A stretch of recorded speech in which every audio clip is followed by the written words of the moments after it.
Like if the bus is coming this way.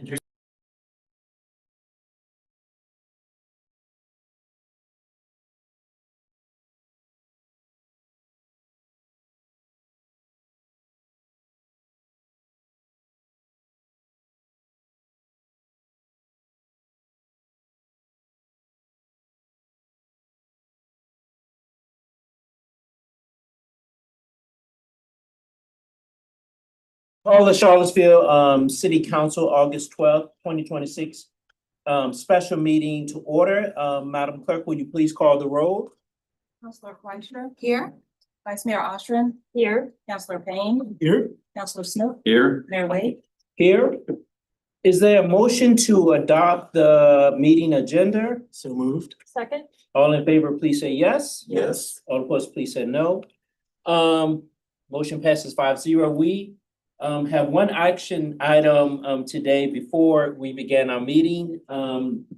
It's a resolution to appropriate $234,000 to the citywide reserve fund for approval to use an amount not to exceed $206,993.23 for the repayment of a local match fund to the Department of Justice for the Charlottesville Albemarle Family Drug Court, and Taylor will give the. You want me to stay sitting here? Yeah, that's fine. Mhm. All right, thank you, Mayor Wade, Counselor, City Manager Sanders. So I'm Taylor Harvey Ryan, the Grants Program Manager. So I'll take this back just a smidge.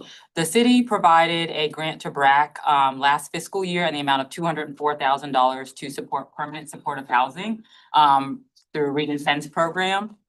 We provided them with that grant because they were not supposed to receive their HUD funds. They did ultimately receive those HUD dollars. And so they did not use the $234,000 that we had awarded them. So we would like to take that $234,000 and put that into the citywide reserves.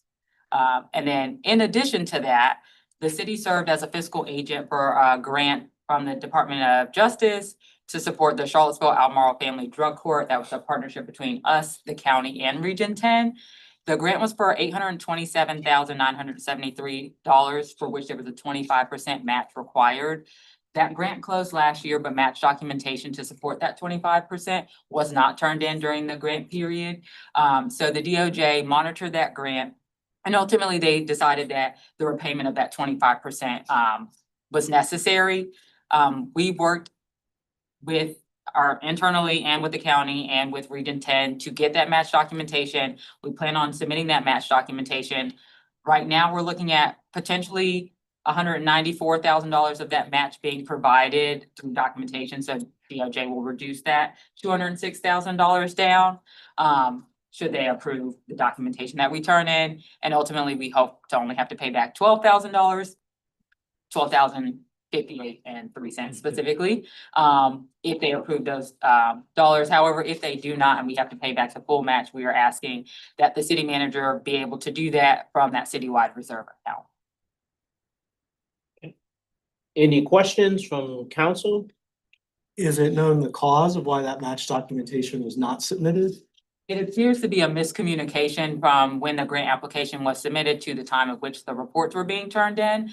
And so since they were not being turned in with the quarterly reports, no match was being documented.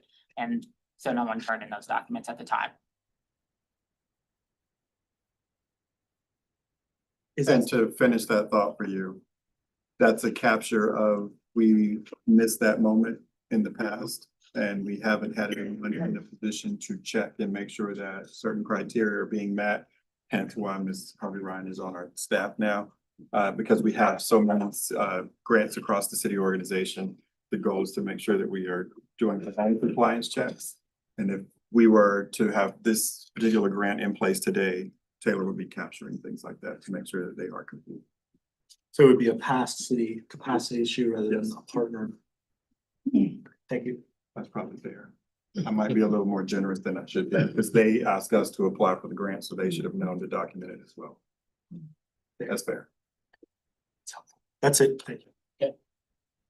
Is the 200, so is the 200 from the BRAC grant playing that role, or they're two entirely separate reserve. So we would take that 234, put it in the reserves, and if we have to pay up to 206, we would use part of that 234. Okay, got it, thank you. If there's no other questions, then motion to I move to approve the resolution appropriating $234,000 to the citywide reserve and granting the city manager authority to use an amount not to exceed $206,993.23 for the repayment of local match funds to the Department of Justice for the Charlottesville Albemarle Holy Trip. And we're requesting a 4/5 vote. I further move that city council waive the requirement for a second reading of this resolution and that it take effect immediately upon adoption. is there a second? Second. All in favor, please say yes. Yes. Yes. All opposed, please say no. Motion passes 5-0. Was that the only item you had before the meeting? Okay. Yes. Now we're at the joint work session, and you're gonna call your meeting Sure, then? yep. So I would like to call our joint work session to order, today being August 12th, 2026. And if I may have our clerk to call roll, please. Yes, Madam Chair. Ms. Bryant? Here. Ms. Burns? Here. Ms. Cooper? Here. Ms. Dooley? Here. Mr. Meyer? Here. Ms. Richardson? Here. And Ms. Torres? Yes, thank you. Thank you. And may I get a motion to approve our agenda, please? So move. Second. So is Ms. Cooper and then Ms. Dooley. Ms. Bryant. Oh, You can't be. sorry, I'm just sorry, so sorry. So Ms. Bryant with the motion, Ms. Dooley for the second. Are there any questions or discussion? All in favor, please say yes. Yes. All right, any opposed? Great, thank you. So now I will turn this over to. Yes, and thank you all so much. We will begin with our first item, which is the FY 26-27 budget amendment. And Ms. Hoover will get us started. So, the information, the presentation I'm gonna make this evening, is information only. Action will be asked for at a later time. Please feel free to ask questions or comment, through the presentation. Myself or Dr. Gurley, will be happy to answer. The next slide.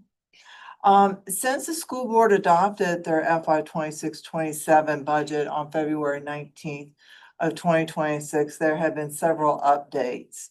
The first update is the General Assembly adopted and the governor signed the state budget by June 30th.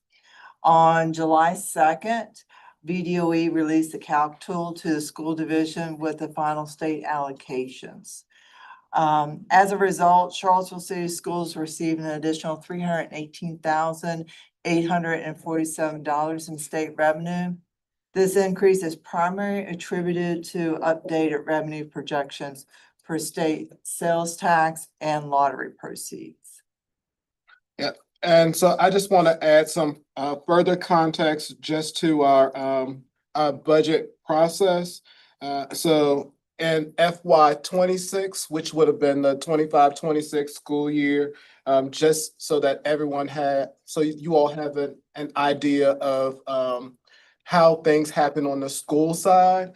So during the school year 25-26, which was the fiscal year 26, we had extra state revenue that year, which was $385,077. And so, as we always do, we presented this to the school board in a technical adjustment, which was June of that year, June 5th. And those extra funds were used for enrollment growth. And I just wanted to point this out because I know that there's been some discussion on council side and probably even on the staff side. So during that time period when there were extra funds, those funds were used for enrollment growth. And we added a social worker who focused on attendance. These things aren't norms. They don't typically happen with extra money.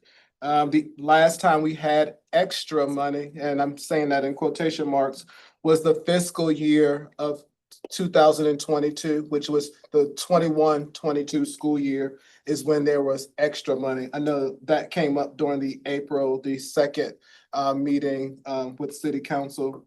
And I know oftentimes you all don't know that these things happen because we don't come back to the city. But for context, during the fiscal year 25 school year, we did have an increase to our LCI, which is the local composite index. We went from 0.75 to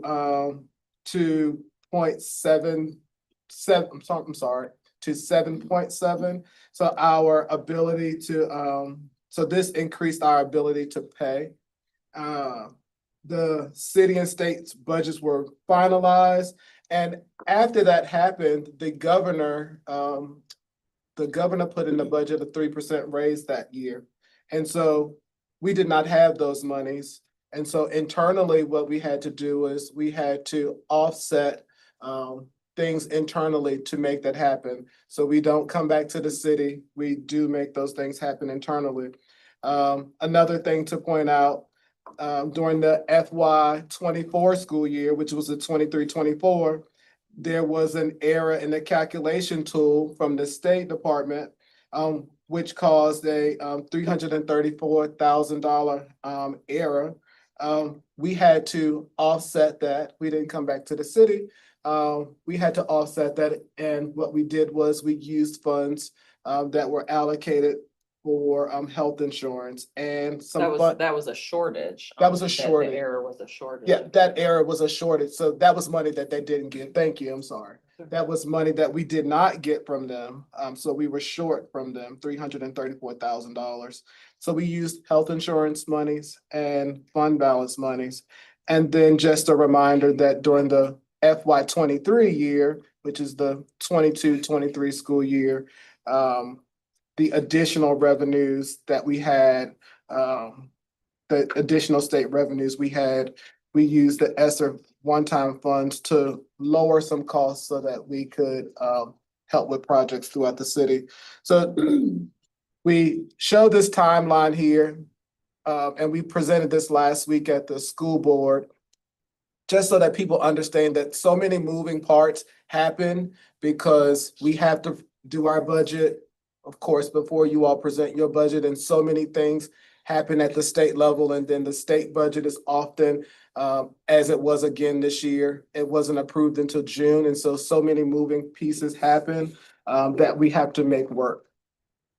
Any questions? All right, we can move on to. Dr. Gurley, I do have one question. Yes, sir. When you said that you spent extra money on enrollment growth, what Yes. does that actually pay for? Teachers. So when we have rise, so that particular year, when we have the rise in enrollment, at many of our schools, we have what we call small class size initiative from the State Department. And so that's for grades K through 3, K through 2, and K through 3. And so with that, some of the schools, such as Summit, they can't have class sizes of like 19, higher than 19. So if the class size exceeds that, we're required to add another teacher or we lose money. Okay. And so we have to offset that. We had to do that again this school year. We had to add a teacher at Tall Oaks Elementary School in kindergarten. The class size there is like 22, it's in the 20s.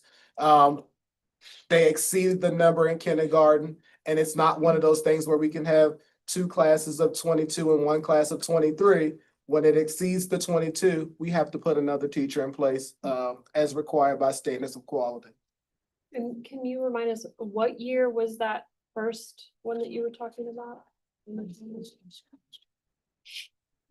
This one, in terms of the, You said when we were first talking about when the enrollment growth happened. oh, that was the, This past year. that was this past year. 25, 26. 2022 was what happened again though, right, initially? Right. Yeah, not the yes. Tall Oaks one, but the first 2022. one. Yes, 2022.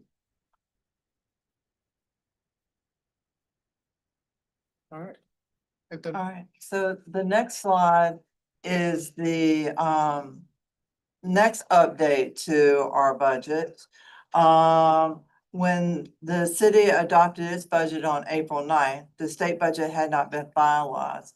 And because there was a significant difference between the House budget, which was 914,000, and the Senate's budget, which was 518,000, in the proposals, the city appropriated 2 million of the school board's request into a school's operating contingency, subject to future approval by city council.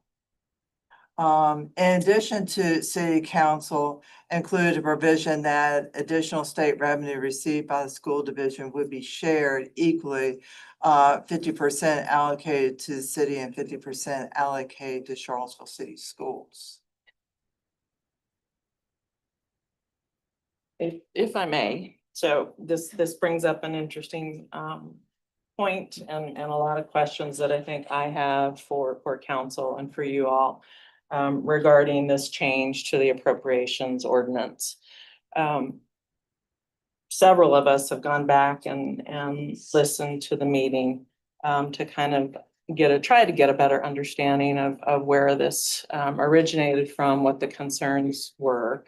And with all due respect, I mean, we try to follow all of the meetings and understand and listen to the updates as far as the challenges, as far as budget and the scope that you all are responsible for.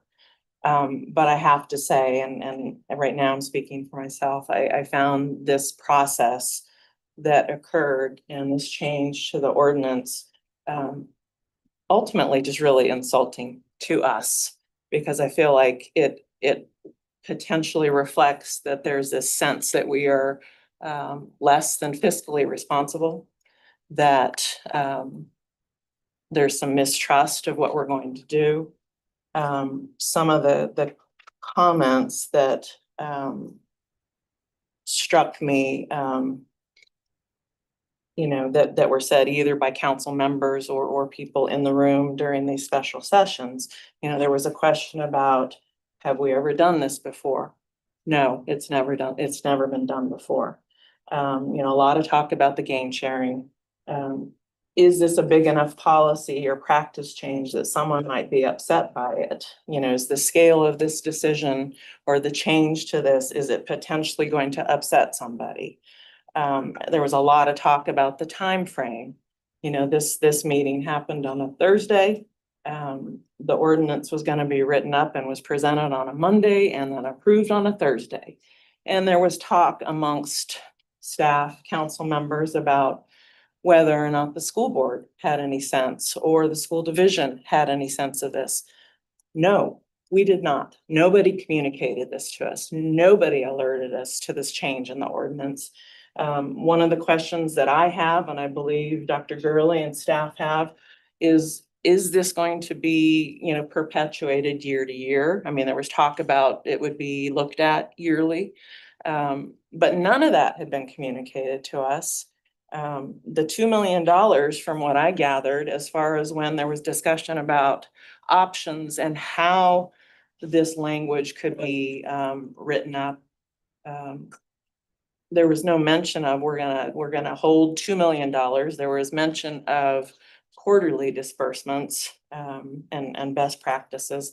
And again, I can't help but take that a little bit personally, because we have never been irresponsible and been irresponsible partners, and on multiple occasions, and we can get into that. I think we're going to get into the gain sharing and how some of the monies that we do give back based on that agreement, were used and were taken. And there's some pretty big lump sums, and that money was given in good earnest and good faith. As often, and you guys correct me, Ms. Hamill, you correct me if I'm wrong, but it was used towards CIP funding or to pay down that debt and all of that. But we've always been very upfront with all of that. Language like, once monies are appropriated, it would be difficult to claw money back. That's just alarming, and maybe that's legal term, or financial terms or language, but it's insulting. And I think we've done a really good job of trying to communicate our needs and what those needs are. This money, this $2 million, I don't know where it came from. It wasn't discussed in the work session. And then at the first reading on that Monday, it's there.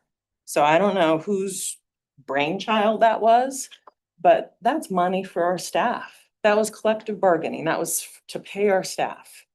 So I would like to have a better understanding. And if there is a sense of mistrust, I would just hope that something like that, which I think is a significant change, would have been brought to us and communicated to us. And then not to mention, we have been asked, or not asked, told that we need to come before city council on the 17th to ask for the money that has already been appropriated to us. And so I just find that, again, insulting to us, you know, and I ask that you all remember, we are also your constituents. And I think that's an important point to make. So I don't know if there's a response to that or if there is a discussion, but I think my colleagues and I would love to hear, you know, where this was born out of, other than the fact, and I'm not minimizing it. I get it. I watched all of those budget work sessions. So I know it was a tight year, but to say that, you know, and again, this was based on projections of $500,000 to $900,000. We ended up with 300, excuse me, sir, hold on, a little over $300,000, and we're being asked to split that. Okay, you know, based on decisions and ordinance and a policy that you've put in place.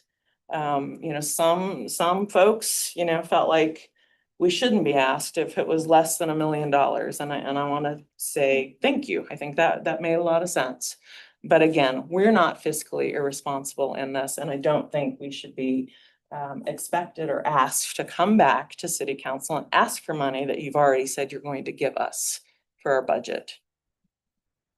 Sam, was that, Chrissy, was that like a legal requirement that they have to come back, or is it just, because I can't respond because I don't know exactly why, you know, we did it that way. I mean, it was the basis of the appropriation, the language that was used. John, would you like to offer anything in the steps? And I'll add more and I'll speak to my take on what I heard you say. Are we talking about the steps to reappropriate it? Yes. Budget? I can't say much about. Chrissy has probably better information about the specific steps for the appropriation. However, anytime that we're moving money from, you know, a contingency fund to, you know, the school's budget, we have to reappropriate the money. So that's, I don't know that there's a specific ask of the school board in connection with it. I think it's more, we have to take a step, the council has to take a step to appropriate the money and put it where it needs to be. Now that we have the information from the state budget. That's all I could offer on the point. So I can speak to how we got to the first part of it. Excuse me. When we were working on the budget, the school ask was based on a projection of what the state revenue number was that you thought you were going to get. At the time, the state budget was not complete. And as you noted, there was a wide range of additional state funds that were anticipated that potentially you could receive. And so the idea was that we would set aside a contingency amount that would be at least the maximum number, so that if the state came and made you whole, that the city, the local dollar match would be then reflective of your total budget, local dollars, minus the new state number, minus the federal money. There was never an intent that if you had gotten $2 million, then you wouldn't get the 2 million contingency because you got the $2 million from the state. And so there was never an intent to hold that money back. It was just to wait until the state budget was finalized so that we had an accurate account of what the state funding would be. So the local match to that would be appropriate. And then further, as far as the 17th goes, I don't think there was a request for you to come and ask for money that had already been appropriated. It's just an update to amend the annual budget ordinance actually appropriates the school's total budget. So the presentation and the action on the 17th is for you to provide an update of what the final state budget number was so that council can actually update your budget from a legal appropriation standpoint, and we can release the contingency. And that would be a matter of the change. So I hear you on, this was a change to process and it was a change to process. And this was a very tight year. And this was a year that we were considering a 2-cent increase on the real estate tax. That's what generated this. I'm gonna first say that there's been no assertion whatsoever on our part, and I'm speaking from a staff perspective, that there is a concern of mismanagement of funds or anything like that. That was never, ever asserted by anybody, and that was not our intent. If it landed that way, I apologize for that, because that was not what was intended. There hasn't been a concern about that. The concern was that the budget was unclear as to how it was gonna land. And the question was, would the state give you up to that amount, less than that amount, or whatever amount? And in order for this council to then have their budget approved, they need to make a decision on a number. They could have made a decision and you got way more money than $300,000. And yes, you could have kept that and we could have waited for that to come back in gain sharing, if it came back in gain sharing or not. We were in a tough year. We've had very tough conversations this fiscal year, this cycle of getting the budget together. So when we were considering 2 pennies on the real estate, one of the contributing factors was the request from schools. The amount of the request from schools was a part of that calculation. So that was where this came from. And that's all that it came from, nothing else. The coming back to council is simply because of what Ms. Hamel said. There is still an action to complete the budget process, and it's your budget. So the thought was that you should be a part of coming and explaining that as giving them the details. That's all. We could easily have done that for you, but it's your budget. So I thought it was appropriate that you do it. So just to make sure that we're on the same, so this is the first step in that, correct? Because this is what we would have been presenting next Monday. It's only step. Yeah. Because unless there are questions on Monday, we simply have this as an agenda item. It's done. Unless there's some discussion about what the proposed use of the $300,000 is. Can you would you please answer the question about whether or not you feel like this change to the ordinance is going to be continued? Is this a permanent thing, or it will be revisited by council each year? Or One, I'll say for me, where the recommendation for me to consider is continuation would be dependent on how the budget cycle goes. How hard it is to close the budget gap if we're struggling to make the numbers work. And when I bring to council whatever recommendation that I make in regards to, is there a tax increase? Where would that tax increase come from? I will pull whatever levers I have to pull in order to make the numbers add up. So it's possible that yes, it could be proposed, but it doesn't have to be. And I would say it's also dependent on the status of the state budget Yeah, as well. that too. I think clarity in the state budget would probably solve a lot of this, Sure. but this was a weird year. it's been tough for Yeah. on our end, on our side as well. Absolutely. You know, but then I guess again, the discussion about whether it should be 50% or all of it too, that's a hard thing to hear. So I'm just putting that out there. Well, the increase, I mean, I think we looked at it the same as gain sharing, that's all. That's where it came from. We already have a precedent of splitting that, Right, so. but that's there were some counselors who felt like you all should get all of it. No, that's, So, I mean, it's just, yes. I mean, it did not set well with me. I was for myself. And I don't know if any of my other colleagues would like to. Speak. Well, I appreciate that, and I think to your point, Sam, there, that the state budget process didn't help with this, so I understand that big difference there, Delta, and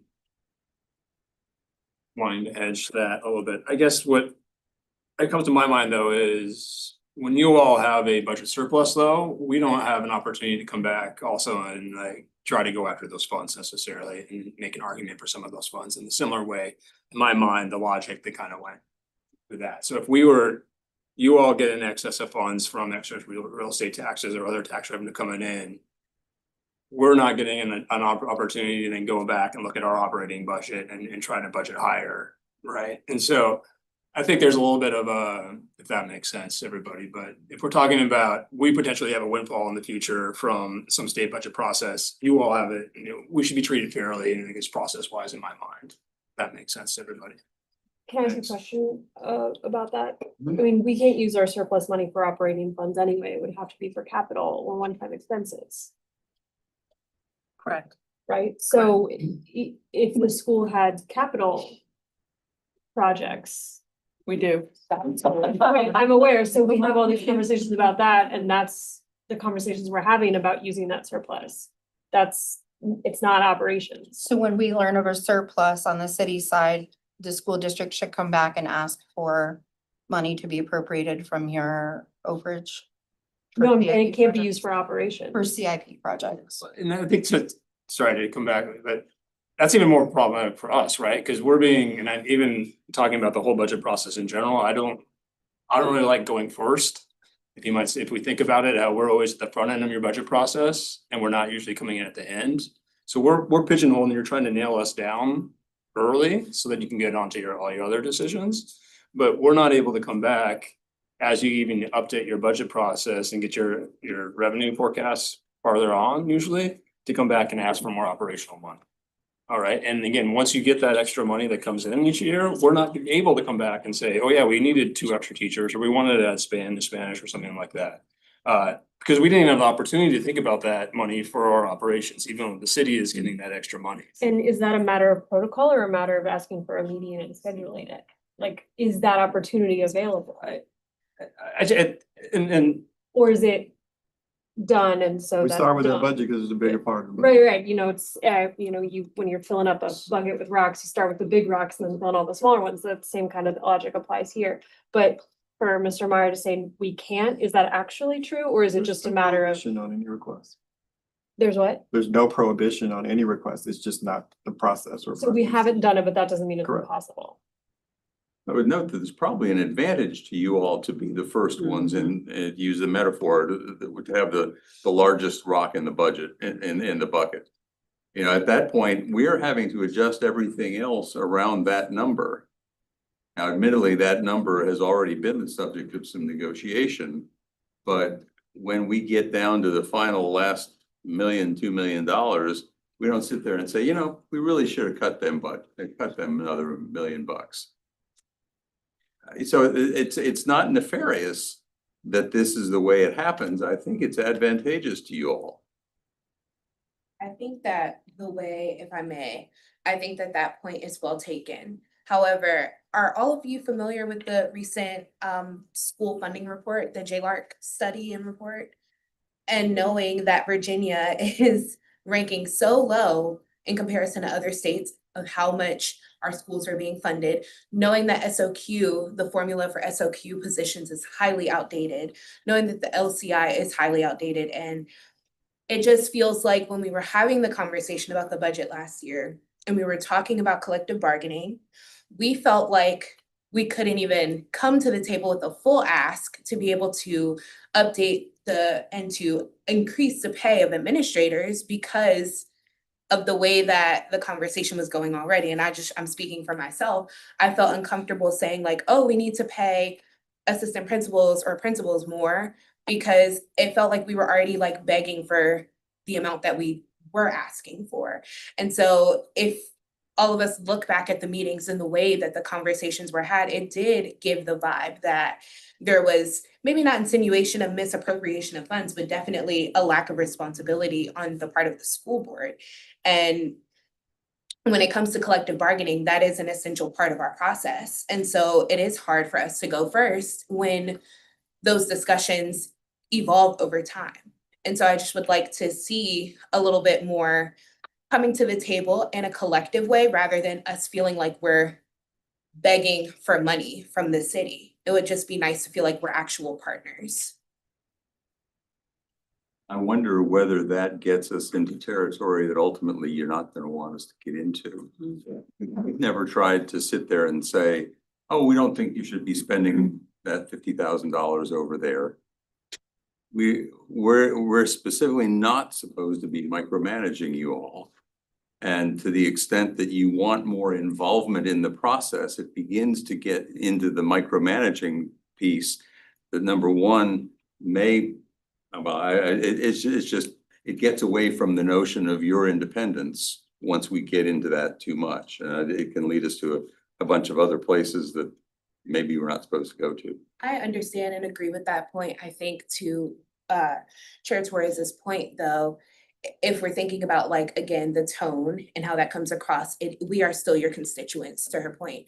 And it is a bit discouraging to see large appropriations for things like a shelter, which is important, don't get me wrong, but knowing that our students and our schools need a lot of updating, knowing that we still need a lot of resources for our schools, and seeing that those types of decisions are happening. Yes, it may have been an ongoing conversation, but it felt like public pressure allowed for that to happen a little bit quicker than for maybe a collective bargaining, a large increase to our budget.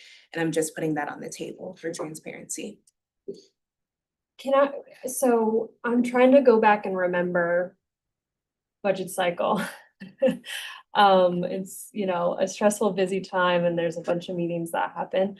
So I'm trying to differentiate, but correct me if I'm wrong, fellow counselors. We passed there was originally a $6 million request from the schools that then was corrected down to a 3.2, with a lot of that cost savings found from the closing of Walker. So that initially, We did a combination of a lot of different things, as we do annually. I mean, but we also have been transparent that as we continue in this process, it's gonna get harder and harder to do that.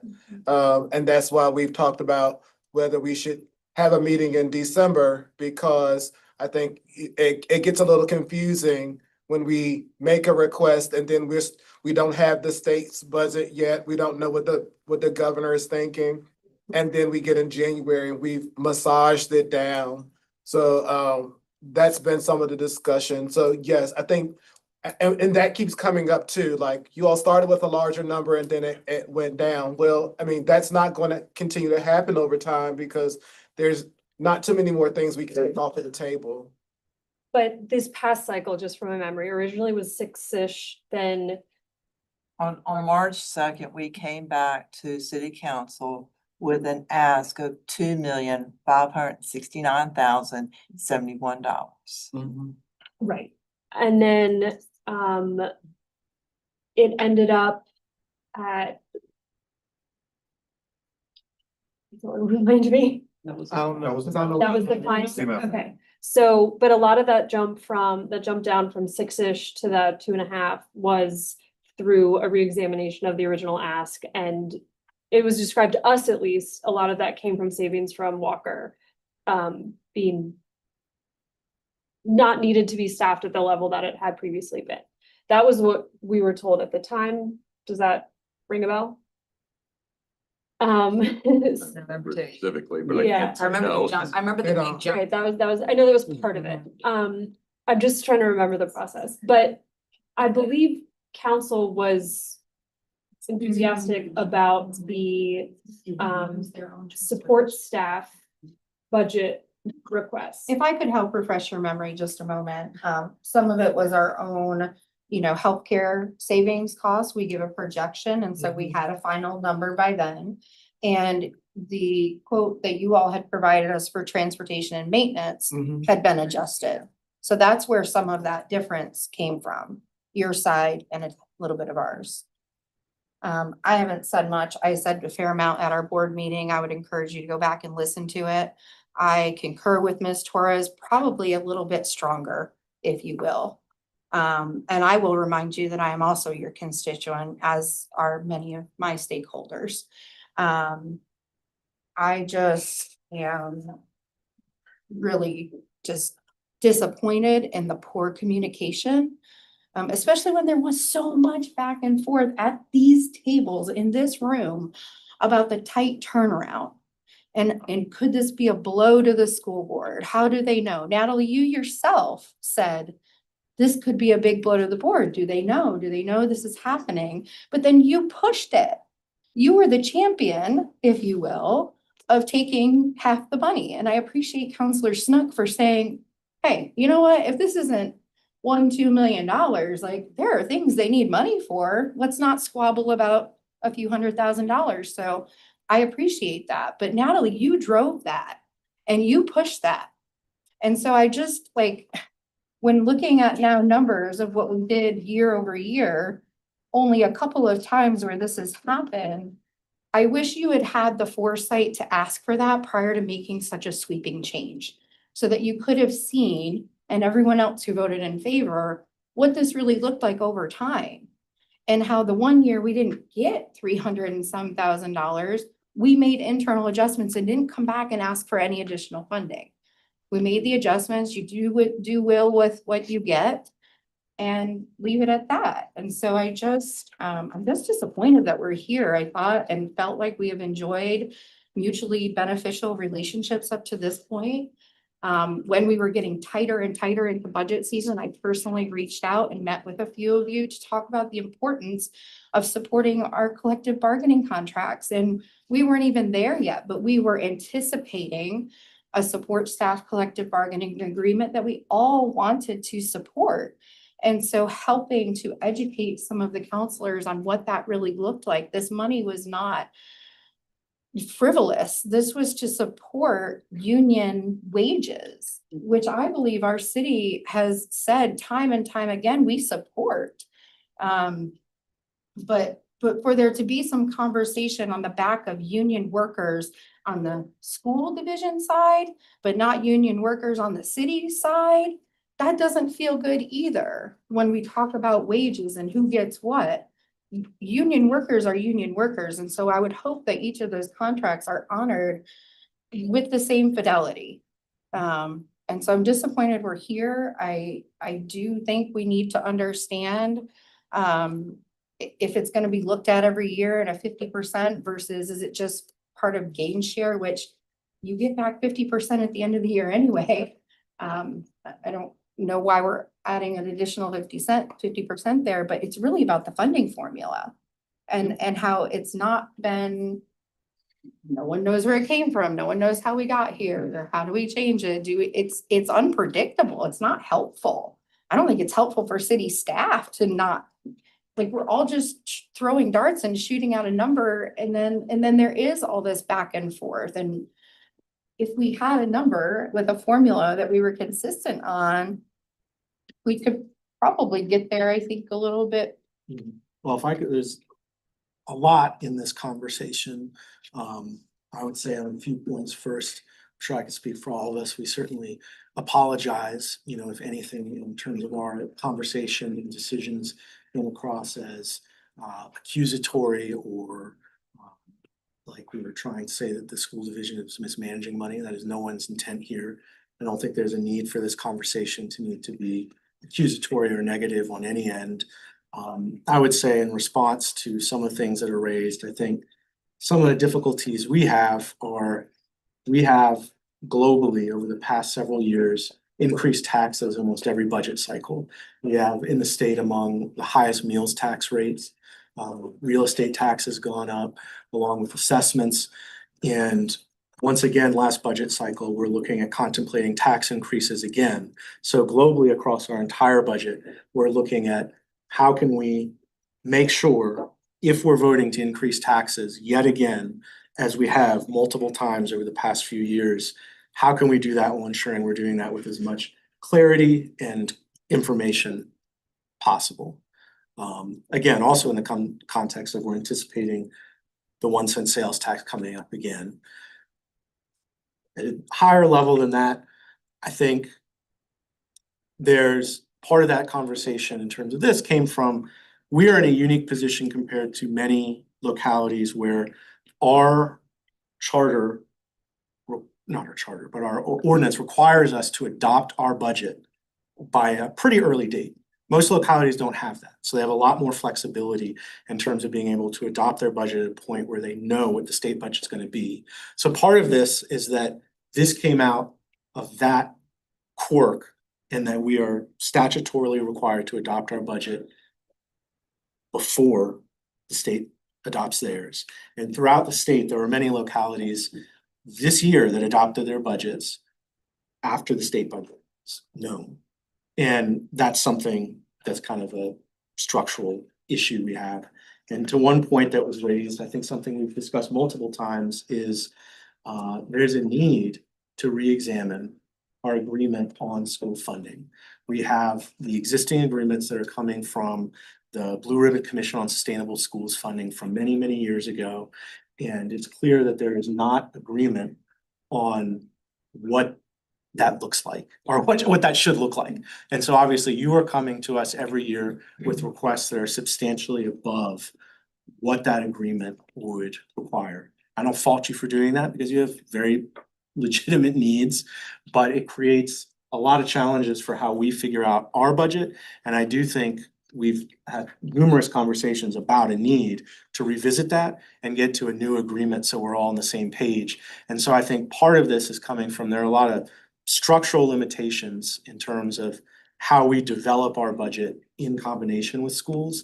And so I don't think there's any ill intent on our part, but I do acknowledge there are communication, information gaps, as well as I think our process is not necessarily set up for success.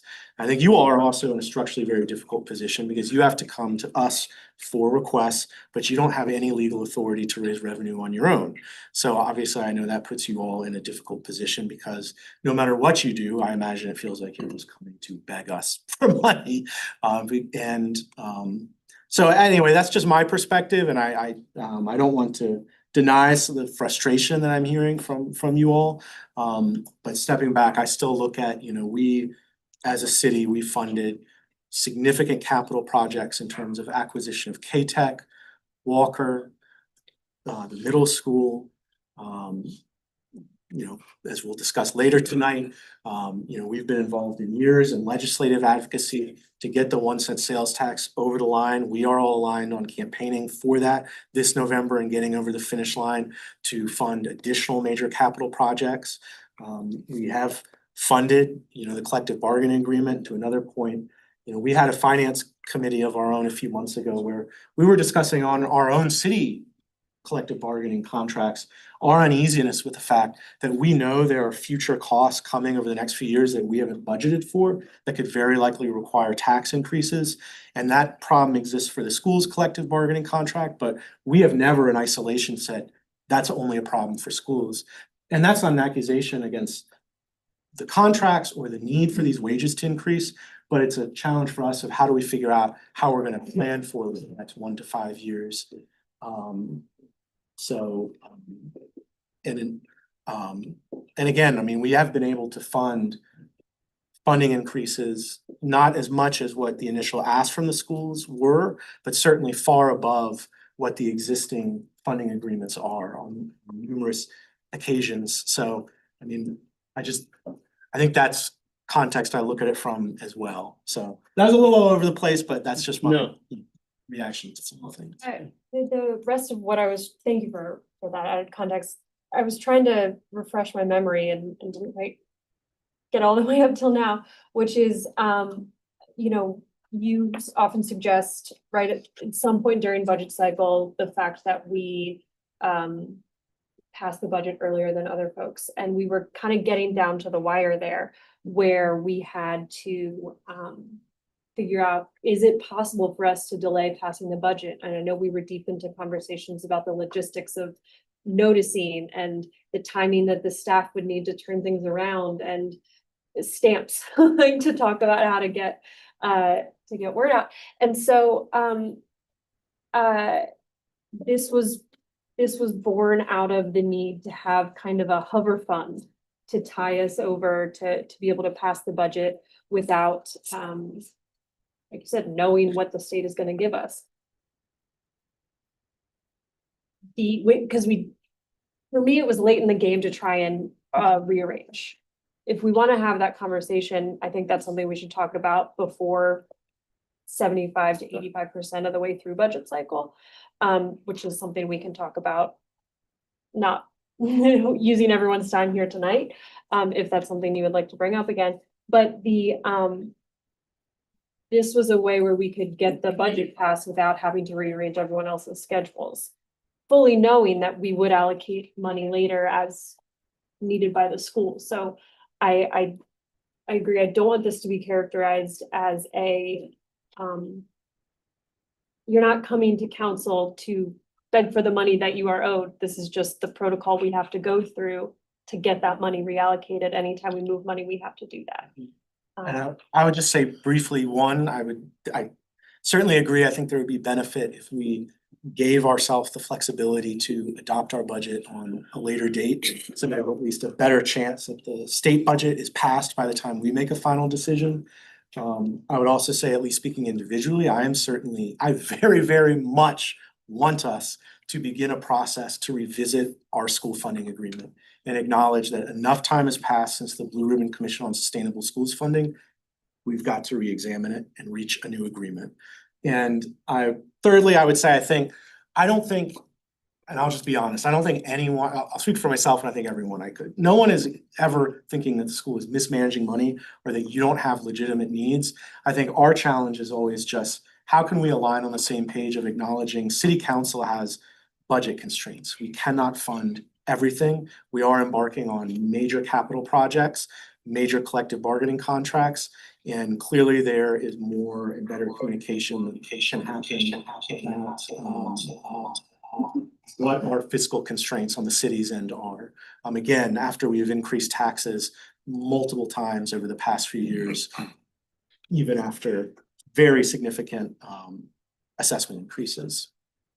Okay. I just want to chime in, so we can, and I'll give everyone that, else that wanted to speak. I can say that, for my 16 years being on the school board, that was something that came up every year, was the funding formula with the city, with city council. And I think that seemed like there's enough push now that we need to have a committee or something to look at that. Being on council now, it doesn't seem that there's time for it. Right after the budget is over, we're rolling into something else. But I think we just need to just make time to do it and look at it.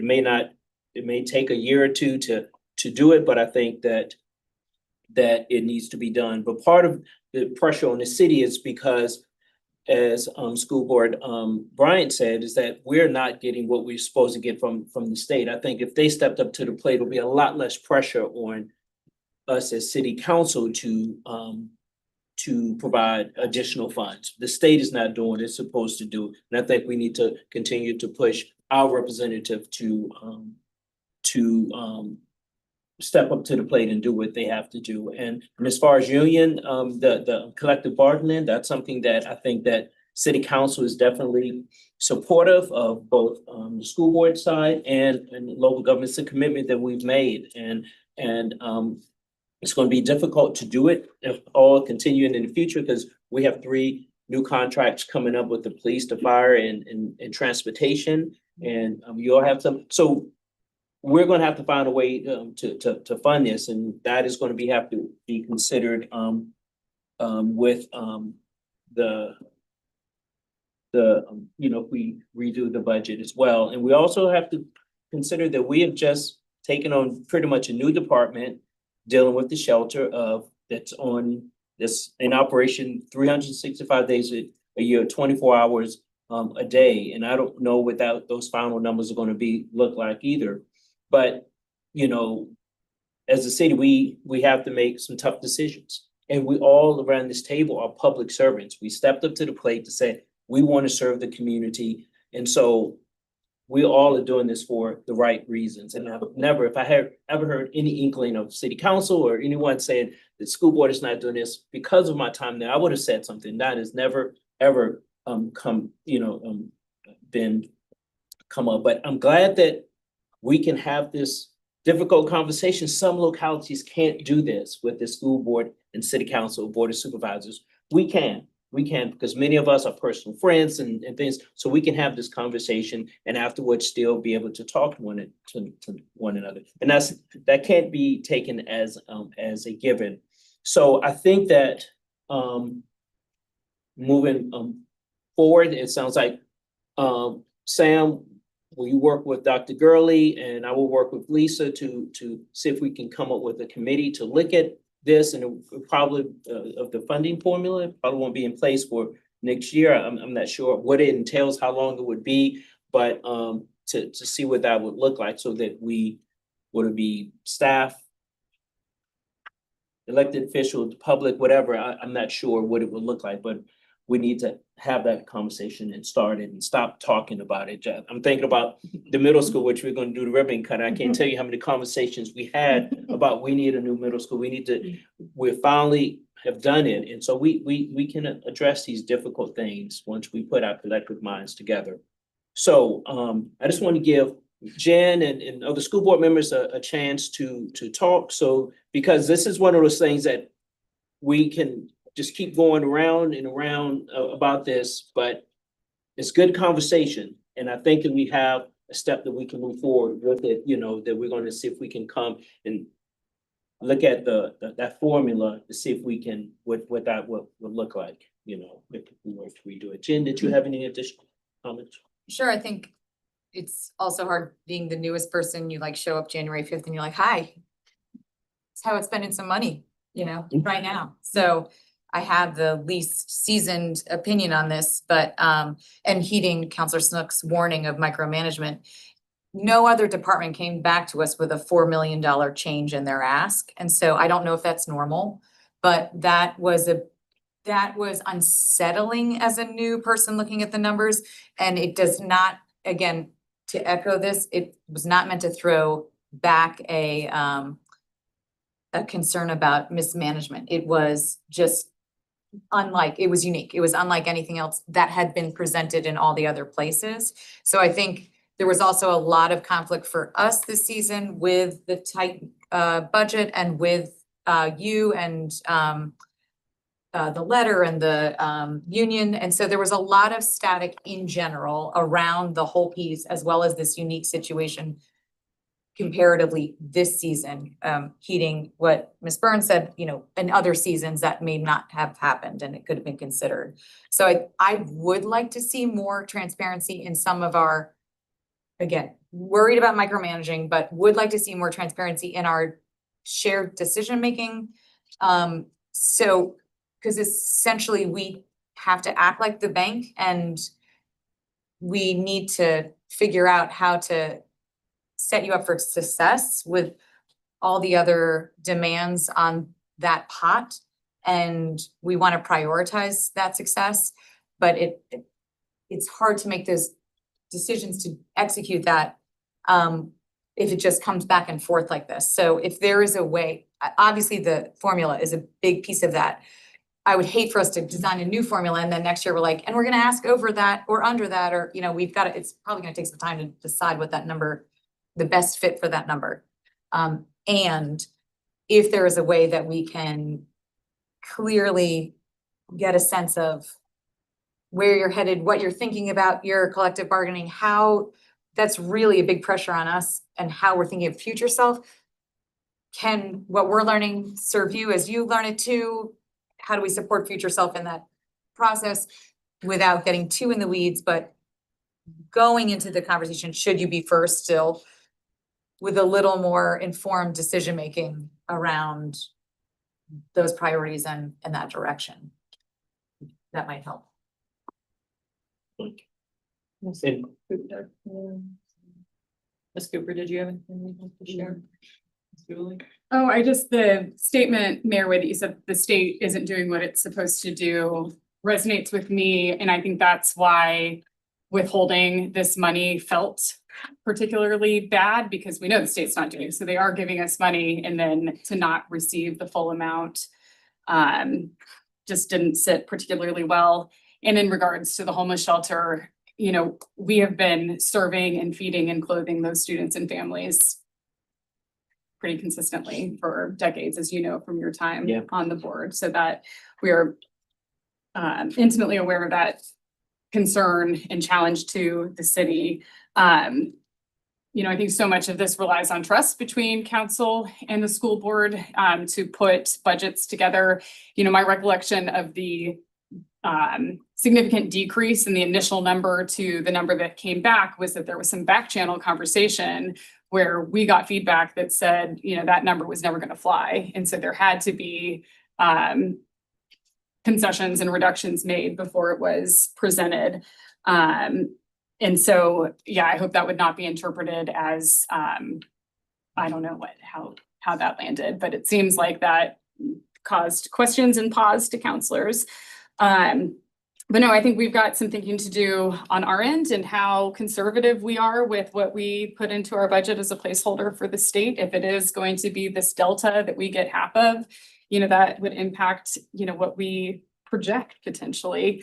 And we don't want to play that game. We want to be able to work collaboratively and with trust and to actually, get what we need to provide for our students. But lots to sit on here, and don't want to talk too much because I'm most interested in our next discussion where we ask you for more money. Ms. Richardson, did you have anything? You're good? Thank you. The next line, this just walks through the calculation of our ask. The city, setting aside the 2 million, the sharing of the additional revenue. And then what our ask of the city from the school contingency would be is a 1.8 million. That would be a total adjusted appropriation to the schools of 2.4. And then the schools is retained $159,423. The next slide. There were some additional expenditures that came up after the budget adoption. And I'm gonna let Kim Powell, who's our pupil transportation chief, speak on. I don't know them chief of transportation, but transportation falls in my area, so I'm happy to talk about this. Very much appreciated that Sam and James and Garland initiated a meeting with us back in June to just talk turkey about the state of our situation with people transportation. In short, we still struggle some days with having enough drivers and aides as well. The aides are more of a focus with the new preschool center. We have to have, there's nothing cuter than seeing those little ones get off the bus next to our office now. But they have to have an aide on every bus. And then we still have needs for aides on elementary buses and even some of our older buses based on special needs and things like that. So there was just a hard look at what it was really going to take to guarantee an aide for every preschool bus, which there are 4 of them, plus make sure we have enough coverage to support the students that are scattered on the different tiers and the different levels. And so this was the number that we came up with. And this is an adjustment for the school board to understand post original adoption of the budget. And the funding for this, kind of leaning into some of the conversations you've already had, we are looking to, so we have, we call them Fund 25 monies that are, they come in, they're for a specific purpose like school nutrition or whatever, and they are money in, money out for those specific programs.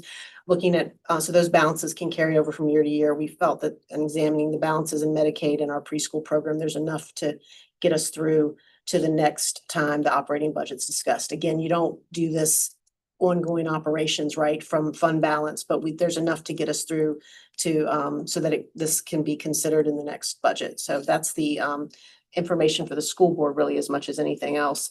And then kind of hand in hand with that and just the overall shortage of drivers that we continue to face. There's a longstanding sort of situation with the model that we have now where there are 40-hour drivers in the under transit that drive for pupil, and the city has like a one contribution rate for benefits. That's for if you're a 40-hour employee, and there's a different contribution rate for benefits if you're a 30-hour employee. We have a fair number of 30-hour drivers still in our system, but because there's still an overall shortage of drivers, those 30-hour drivers are consistently driving 40 hours a week, and yet they don't have the full contribution to benefits. And so, sorry, yes, go ahead. And do they get paid overtime for those extra Yes, time? I'm sure. I mean, I don't run payroll, but At an overtime rate or at the I regular would rate? Overtime. Yes. And we talked about this, like, it's very hard to know, like, what's the actual net additional cost going to be for this move, but I also respect that you have to kind of base the budgetary number off of what the cost factor is for that position. And so we worked with Chrissy and she helped us determine what this would be. 6 drivers represent, the additional 6 gets us to 16 40-hour positions, which when we look at the pupil transportation model, when you consider summer services and the summer workload, we feel like that's sort of around the number that we need to be at that are guaranteed available year-round drivers. we're also very grateful that out of that June meeting came an idea that we need to have a study done about our transportation model. We are somewhat unique. There's only one other locality, and that's Harrisonburg City, that actually operates the pupil transportation as well, but they do it differently than we do here. And with all of the different cost pressures, I think, looking at how our model operates and what's the most efficient way to really make sure we meet the needs of our programs and our students, but do so in a way that's efficient and effective. And so this is funding that also, this all came up after budget, and we want to just move forward with this. So the funding source is, again, contingency. This gets us through to that next budget action. And the study is a one-time expense, and hopefully maybe there will be savings identified through that process. Ask a question about the number for the 6 bus drivers, because the summary at the beginning of this packet I think it has a different. If says there's a number 131. 7, if there's a 7, it could have been based on the fact, because I didn't catch this until today, I think. The number that was originally proposed by Transit was to convert 7 positions, but it ended up being 6, and I think that's in alignment with what we felt we could support year round with summer programming workload. The difference here is the top number, depending on what benefit selection the driver picks, could be up to 131,000 for the drivers. However, the 159,424 that you see here is the city's 50% of the revenue that we're getting from the state revenue. And we're putting that all in to cover the cost of the conversion as well as the study. Okay, sorry, Yeah. thank you. Sorry, That's helpful. thank you very much. Yes. So Got it. thank you. The next slide. So with the school's share of the state revenue, the superintendent is recommending an additional 2% salary increase for administrative staff, bringing their total salary increase to 5%. The cost of a 2% is $172,000. This is more than the additional state revenue by $12,000. The funds to cover this will be from vacancy savings from reconfiguration of positions after the budget was adopted. The 5% raise for administrative staff will align with the state's approved 4% for SOQ funded positions and the 5.5% increase for the licensed personnel. If I may, real quickly. So this was also an effort, joint effort, Dr. Gurley's recommendation with the school board, very supportive of addressing a really important group of our staff who are not in a collective bargaining unit right now, and trying to provide them some of what we feel like they are deserving of. So this is why we opted and we asked what it would look like to take these funds and provide that. We currently are doing a compensation study specifically for administrators. What Ms. Torres is referring to is that because of the work that we've done with collective bargaining for licensed and for support staff and licensed, specifically licensed staff, we have had many difficulties trying to recruit administrators, largely because the teacher scale has outpaced the administrative scale. So it's not been attractive for people to leave the classroom to become an assistant principal because they actually are going down in their hourly rate to become an administrator. So we are currently working with Evergreen to do the compensation study, and what the school board has done at the recommendation, what they proposed at our last meeting is this 2%. Well, the 1% brings us to what the governor's budget of 4, but then what the additional 1% that they are advancing forward, that helps to knock off some of that, chip away at that gap. Well, it's not even a gap, to try to create a little bit of that gap for the administrative scale so we can entice our really strong teachers to take on these administrative roles, building our own. I appreciate that, and not to drag us back, but I think this is one of the conversations for city council, you know, we had in terms of, this is one of our question marks for how we're gonna do long-range budget planning, of just, this is a big question mark of what this cost is gonna be, and it is a result of collective bargaining, and that's not an accusatory or negative thing, but that's just where we were coming from, because I know that came up earlier. So I appreciate that this compensation study is being done so we're able to have clarity. And do you know at this point kind of an anticipated date at which the findings would be known in terms of what that dollar amount will be to address the issue? We don't have the dollar amount, but we've asked that it be done prior to I think we said November. October, November, so that we can have a good baseline when we're building the budget.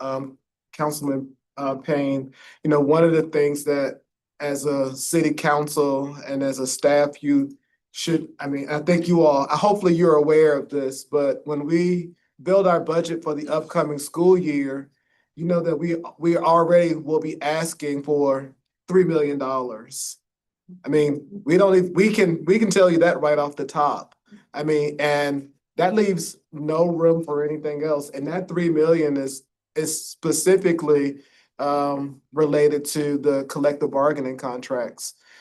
And so I think that's why it's really important for you all to be thinking about how we approach this moving forward. Because, you know, to your point, I mean, this will be some number that's high. And then people are like, well, where did that come from? And then if you're like, that's not gonna fly, then we have to figure out a way to balance it. So, I mean, I think it should definitely be in everyone's frontal lobes that we're gonna at least be asking for 3 million, which is high compared to your standard. Year 1 of a 3-year for our support staff, year 2 of a 3-year for license. So in perpetuity, we're already going to be asking for that amount. Yes, ma'am. And for the specific study for wage compression for, you know, these administrative positions, is there a date known for when the study will be completed? We asked them October, November, so that by the time we get to you all, that we have a pretty solid number. Thank you. And back to the pupil transportation study, do we know when that would get? And we're right now, it's just as soon as possible. And is that examining salaries plus the mechanism by which this works and Salaries are by the everything? contract. So has figures none of that in. What about hours and scheduling and supply and demand of drivers? So we're scheduling and impact of collective bargaining, because that is a reality that we face in resolving that too. Thank you. The next slide. This is a true technical adjustment, moving money from the general fund to the special revenue funds. Personnel costs associated with the collective bargaining agreements are initially budgeted in the general fund. And then once the salary and benefit allocations are finalized in the special revenue funds, a corresponding budget transfer is made from the general fund to the special revenue funds to reflect where these personnel costs will occur. The next slide. And this is just a summary of all the changes that we have discussed. And the overall result is a net increase of $159,423 to our bottom line. The next slide. And so what this slide is asking is a council appropriate the $1,840,576 from the school's operating contingency to the schools, supports the funding of the collective bargaining agreements for the license and support professionals presented during the budget development process. And then after the appropriation, there'll be $159,424 left in school operating contingency. And we asked for the city to use this money for the conversion of the part-time to full-time bus drivers and the pupil transportation study. And then lastly is the next steps. And that's just basically city council taking action next Monday to appropriate the funds, and then the school board will follow at their September meeting.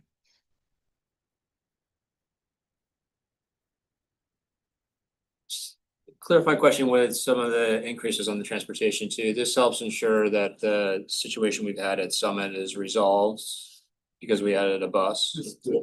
This is outside of that. This, yeah, really, that wasn't really how we solved that problem. We used an existing driver and it's a double back.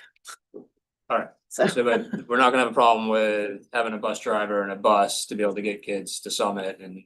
Now, we're using the teacher at that school is doing a double doing a run. double back. Thank you.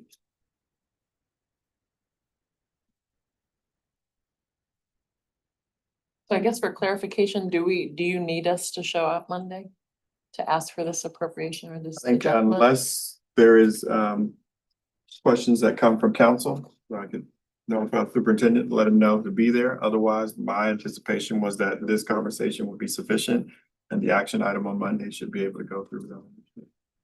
I think that was our initial understanding of it in the first place was once we knew what the state was granting, and then we'd be able to adjust the money and pass it. There will be there was always going to be a follow-up action required because the funds went into that contingency fund. So Right. now this is to release them. Yeah, and so I guess I would characterize it less as an ask and more as a completing that last step that we already agreed to back when we passed the budget originally.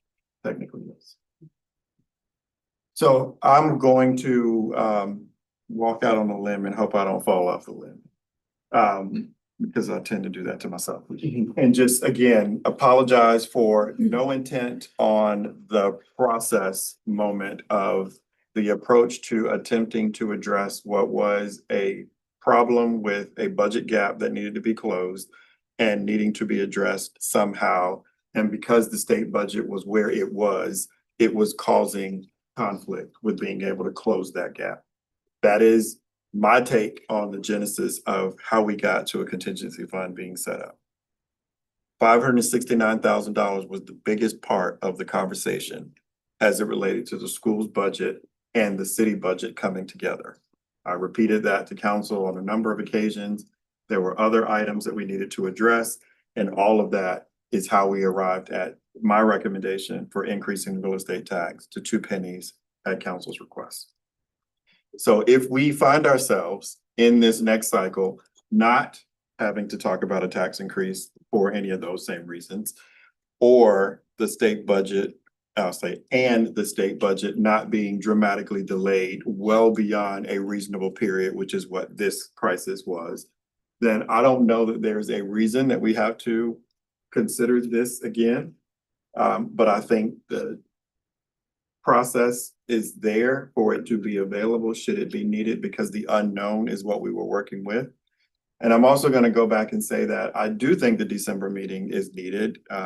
I recognize that it feels like begging. I'm not weighing in on that. I think it's process. The December meeting is to notify us on this side of the budget table of what you anticipate you might be asking for. That is very helpful. It is very important for us to know that. I don't think we know. I think that's the hard part. We don't know. I get it. And I think Because what we governor's can work budget. to fix is maybe how it's taken that the number changes. I think we can leave room for the number changing because the process hasn't concluded.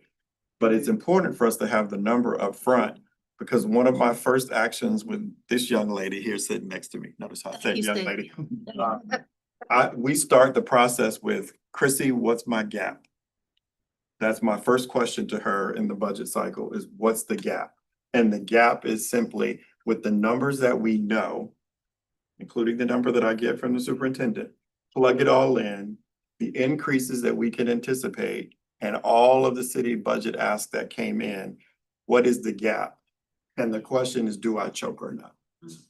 Is it a small number and we feel confident we can close that? Or is it a gigantic number? And I know that we're gonna be talking about taxes. And prior to, and I guess, so prior to us going to that December meeting, will we have the number? Because typically we're given the range from the city.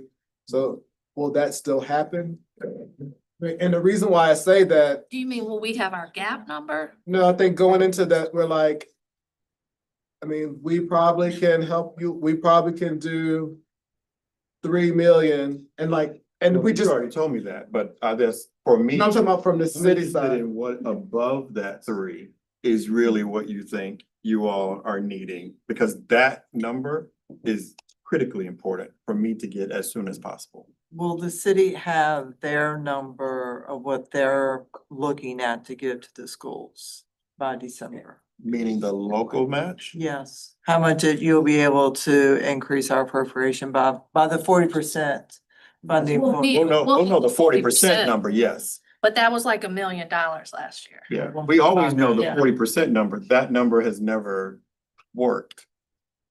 It was absolutely, and I'll say that it was my intention that tonight we were gonna talk about the 40% formula. That was the original agenda I had planned for this conversation. But the schools thing came up, the sales tax thing came up. And we need to get on the same page in regards to that, which is why we're not going there and we didn't prepare to go there. But I've been here 5 years and it has been uncomfortable every single time it comes around to this budget conversation. When I was told, we have a 40% formula and we never used that number. And so for me, we should either stop talking about a 40% formula or we should change the formula to what the number really should be. So I think there's agreement amongst all of us that we definitely need to revisit the formula. That's what the December conversation could be. In preparation for what are we also working towards a gap, closing the gap, tax conversation and other priorities as we pull together the next budget cycle. That's I my think it take. would be nice to see where we've overshot every year. Average it out. Right, when is that over? you We've know, provided that time? before. We can send that to you now. Yes, and then I think just. Do we know of school districts that have nailed it with their algorithm? No.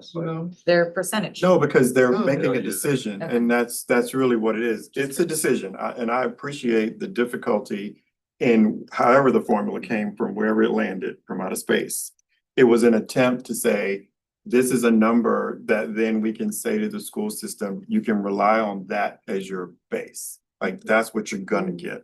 And then we can work towards figuring out the rest. It has never felt like that.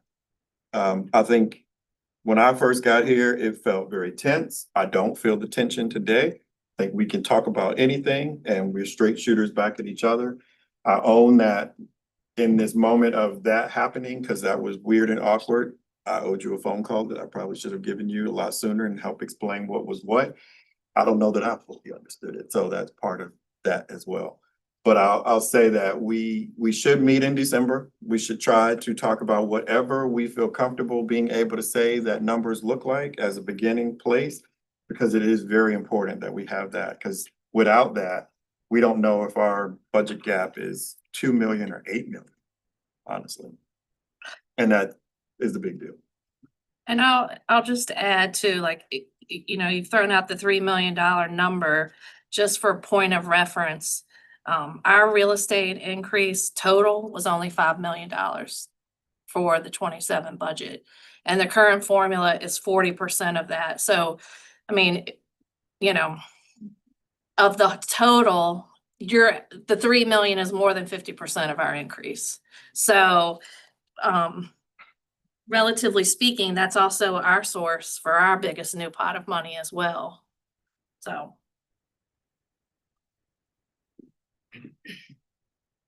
So we'll do some prep work for December. And then we can get into the formula conversation and other things that I think are important for us to be able to do. And again, I don't want to deny the frustration, but again, I mean, if the city had the interest of nickeling and diming the schools, I mean, I think the context of the middle school project, pre-K center, 1 cent sales tax increase, supporting the collective bargaining agreement every year going substantially above the existing funding formula. These are all things that are real and have happened and are the largest commitments we've made as a city. So I don't want to pretend that there's not a lot more work to do. But I think it speaks to, the city is not interested. Those are all decision points. We could have said no. Which is not a veiled threat. It's just an example of how we have supported the school system. Right? No, I mean, that's what I mean. I mean, Yeah. it's like, these are. Yeah, why aren't we asking UVA to step up and pay taxes? We can't compel UVA to do any. You can find enough money to pay for $50 million football training facilities and spend a bunch of money on athletic facilities and basically professional sports teams, like. We can't. Is the Commissioner of Revenue figure out how to start taxing all those athletic fields? Most of which are in the county. Your GIS map shows them differently, by the way. When the foundation buys stuff, it becomes county land, even if it's in otherwise city. Well, Tax- Yeah. but I think if you all want to join us on a campaign to create a payment in lieu of taxes program, We've talked, I would be happy to. I've Then said that over and over and we're- over and over again, and no one ever takes me up on the offer. Start with a I think I'm the only We're- one out here consistently we're saying. ready. "Hey, Right. we're ready to do that, but again, we don't have the Well, legal send me a authority. calendar invite. I'm happy to And meet with you. I think It will require UVA unilaterally taking action to do that. it will require this city to get on the same page and put the pressure on UVA and our local legislators to make it work. It sounds like something we can, as part of our much broader discussion we have to have, that we can also add that to the December agenda. That- But don't think that that's gonna help you balance next year's budget. Yeah. But it's a conversation that clearly is overdue and So it- based on the feedback, it seems like something that we should be discussing. So add it to the December Yeah. agenda. And I agree. And a genuine question, I mean, do you feel the city did not do enough in terms of pressuring UVA in the Federal Executive Institute in this Absolutely. situation? Absolutely. I just want to recognize that I think, having watched the budget over a number of years since I moved here, but that the Blue Ribbon Commission, et cetera, had recognized that their school system had been underfunded. And I do think the city councils over the last couple of cycles, including yourselves, have been supporting our schools at a much higher rate, which is great. And we have a huge hole, infrastructure hole that we're trying to dig out of, and we appreciate CMS support and again, the pre-K center and starting to look at that. And structurally, the budget needs to change. And I think Lloyd, as we've spoken about, and then Mike also, is kind of what does a needs-based budget look like? And I think that's what we've been presenting to you all before. Not something that's based on whatever percentage of it's coming off of that, but what does our needs-based budget look like for all these additional lower income folks who have been coming in from the more affordable housing, et cetera? Again, we're seeing the impacts of, as Emily noted, all the unhoused also and having to feed and clothe those children, et cetera. So, yeah, there's a lot of challenges, and I think to some of your points as you've risen to the occasions here recently, and I think we still have a lot more to do, and I look forward to the opportunity to kind of figuring out that new funding formula that reflects the needs of the students based on, again, a lot of other decisions you are all making too. Because those do impact us, and I think you're aware of that, so. I know that one of you bringing up kind of deferred maintenance over the years, and one of the challenges that we have as everyone in this room is that the sooner we do things, the cheaper they will be, but we can't do everything all at once because we have so many other priorities. And so that's I know we're gonna continue to talk about where our capital investments are gonna go, but we wish we could make up all those gaps right away, but we're gonna have to be strategic and careful so that we can use the 1 cent tax revenue judiciously, knowing that it's not gonna cover all of not even close to all the costs that we have, but we have made a lot of good strides and we will continue to work for that, but fortunately we can't do that all at once. As we continue to prioritize out of town developers and their building of luxury apartments, let's create some tax revenue funds for our schools maybe. Since we want to put up so much housing and it's trickle down, maybe that can help benefit our schools. Since, we can't use a surplus just directly for operating, surely we could use some of those tax revenue funds for general operating so that we can pay our staff more. Just an idea that I'm throwing out, maybe we can add this to the December agenda. But as we get more property tax revenue, that will be 40% of that new tax revenue from these various projects will be coming to you guys. And my guess is that they will not be housing anybody with school-age kids.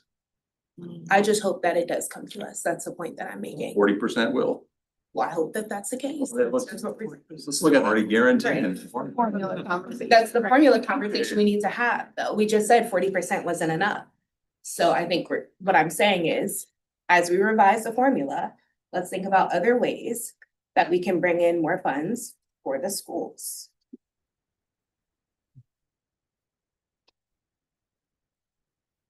Okay, any other comments from council on this? So I think that, Lisa, I can't give your further, Dr. Gurley direction, but, for the committee, to get together to look at a committee or somehow to, a way to look at the formula. I've talked to Sam. And Yes, sir. your superintendent has direction as well, so. Okay. Thank you. So, We're gonna roll into the Right, next right. section, is that all right? Mhm. Okay. All right, so up next, we will talk about school facilities in the city of Charlottesville. Okay. Compel. Yep, okay, next slide, Leslie. So before we look forward, we want to take a few minutes to get grounded in a kind of common understanding of some foundational information and the history of the city's school facilities. Next slide. The typical useful life or the depreciation timeline for a new school building is 40 to 50 years. That's according to the Government Finance Officers Association, the GFOA. I'm sure Chrissy mentions them, and generally accepted accounting principles or GAAP. So 40 to 50 years useful life, if you will, for a new school building. And then building improvements and major renovations have a typical useful life of 15 to 20 years. And then the furniture and the fixtures and the tech that go in those buildings typically ranges from 3 to 7 years. So these timeframes are largely accounting constructs that define how to depreciate, asset investments over time. But they also can be useful for planning replacement cycles and budgeting. In Charlottesville, we exemplify how maintenance can greatly extend these timelines. The age of most of our schools demonstrates that Charlottesville does capital maintenance and does it really pretty well. In fact, our oldest schools do not have the greatest need for improvement. Our schools that were designed in the 60s are in fact the most out of alignment with current education expectations and best practices and even basic standards in some cases. The photo that you see here is actually from 1 month after CHS opened back in 1974. And with the exception of the science spaces in CHS, the classrooms are basically as they were over 50 years ago in that building. Next slide. So this timeline here really illustrates how for about 40 years in Charlottesville, there's just really been a capital maintenance focus. And in other words, there was not really substantial improvement or change in the learning environments over that period of time. But then starting in 2013, there was a shift to more intentionally focus on capital improvements in addition to doing the capital maintenance projects. Next slide.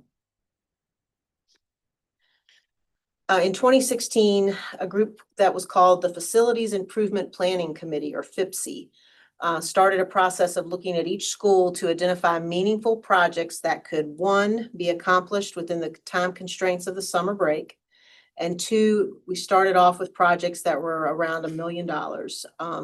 Since then, the budget line in the CIP for these types of projects has increased up to around 1.4 million now. And that's in line with the fact we've seen cumulative inflation for construction costs at about 40% since we started looking at these projects. So construction inflation is a painful reality. It was decided when FIPSI got started to start with the elementary schools first because they are the oldest schools. And also back in 2015, both CHS and Beaufort had recently had those upgraded science spaces. So that's why the focus was elementary first. I'm sure those early projects at Beaufort and CHS to support STEM education really helped to drive that subsequent push for more intentional capital improvement work, again, in conjunction with capital maintenance, which is essential. You will also note the Charlottesville High School is listed on there with a project. Obviously, that restroom project is not an elementary focused project, but it was identified as a much needed priority to support CHS operations. And so it just had the effect of delaying the completion of Trailblazer a little bit, but we were happy to complete that modernization work this summer at Trailblazer. Next slide, please. So the previous slide highlights the projects that were specifically associated with that early FIPSI process, and it's now called the School Priority Improvement Project line when you're looking at the CIP. But these are some other notable projects completed since 2013. Funding for these projects has come from the CIP, also from CCS, and also grants supporting in particular pieces of the security project work.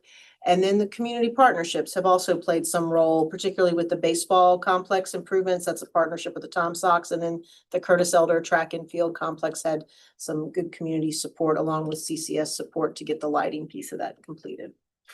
Next slide. So with the opening of Charlottesville Middle School, the opening of our interim Charlottesville Early Learning Center, and moving the fifth grades classes back to their neighborhood elementary schools, Charlottesville has finally achieved reconfiguration, which was an ongoing community conversation since the early 2000s. It's been a very busy summer. The journey of 1,000 miles truly begins with a single step, and the first steps were those early 2000 conversations. We really need to take a moment to thank the city for supporting that process and this progress. It's really huge, and we really are looking forward to the next steps with the Early Learning Center. Next slide. So if you have not yet been able to visit the completed new middle school, we are really hoping you all join us for the grand opening this Friday afternoon at 1:30. This campus truly went from worst to first, if you will. It represents new opportunities for our students, a great asset for the community, and a much improved environment for everyone who works and learns in these spaces. Amanda has some brochures that she has made for prospective students and community members to really help them recognize that this change has happened and to learn about all the greatness at CMS. So this is around. Next slide. I could sit here and look at that slide for a very long time and just soak it in, but I know we need to move on. So the bottom line with the city's school facilities, we're battling some big numbers. The slide in the top left, the image in the top left is taken from a slide from a 2017 VMDO presentation. And this was back when we were all, council and the school board were still really working with the community to make reconfiguration happen and to get the middle school project going. So you see the average age of our buildings was 61 back in 2017. The average age now is 63, 64 years old, with the fact that we got to put a 0 on Charlottesville Middle School, which is great. But if we had not done the middle school project, the average building age by now would be over 70 years old. With the expected completion of the new Early Learning Center in 2029, the average age would drop below 60. So we get into the 50s, we'll be getting younger. And so that's really all I have as far as just some foundational understanding about capital maintenance versus capital improvements and the history of the city schools. Now I'm going to turn it over to Amanda. Sure, next slide. I just want to start to talk a little bit about the current state of other school facilities. Next slide. So what we tell our families is that our school buildings are aging but sound, but that's becoming a less plausible story with each passing year. So you can see what our student restrooms look like in the middle school. And while we've done one restroom improvement at CHS, that is the example of a student restroom at CHS on the right. We're having conversations, obviously, about getting this building out of disrepair, but we need to balance making investments in Band-Aid solutions at CHS when what's really needed is comprehensive renovation. Next slide. At our last joint session, Council heard ideas to make upgrades at every CCS building, and in response, council asked us about priority areas. So those priorities are CHS, Greenbrier, and Jackson Via. We'd like to give you a better understanding of how we selected those schools. It's the teachers and support staff who understand best what it's like to work in these buildings, all built in the 60s and 70s, and so we wanted you to hear directly from them. We've got a brief video showing some of those staff perspectives. I will say that what you're about to hear, you've not heard these facilities needs before previously because there was not money to meaningfully address them. Now that we have the sales tax as a possible tool, we want you to know what the needs really are. I also want to thank all the staff who took the time to talk to us in this busy back to school season. Hoping we can play the video now. Zoom was having difficulty playing audio and video, unfortunately. Okay, I might be, Stand up there with my laptop so you pick it up on the microphone, because I don't know how else to show the audio. Honestly. should we try that, Remy, or do you want me to play it from my Yeah, computer? Let me give this a shot.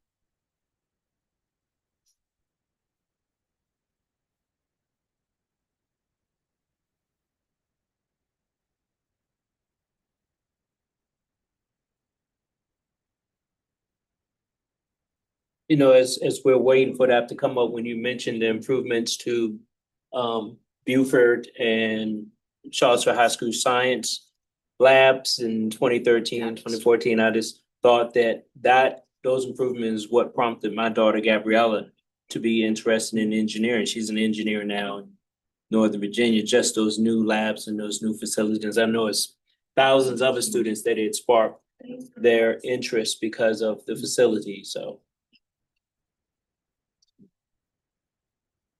We have to get STEM started.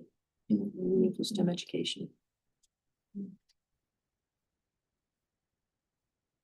Well, this comes up to it's just school board is gonna be taking some actions as individuals and as a school board to help obviously advocate for the sales tax referendum. A number of different things we're looking at, including talking to radio folks, op-eds, et cetera. And we know there's parents that are doing some grassroots organizing also.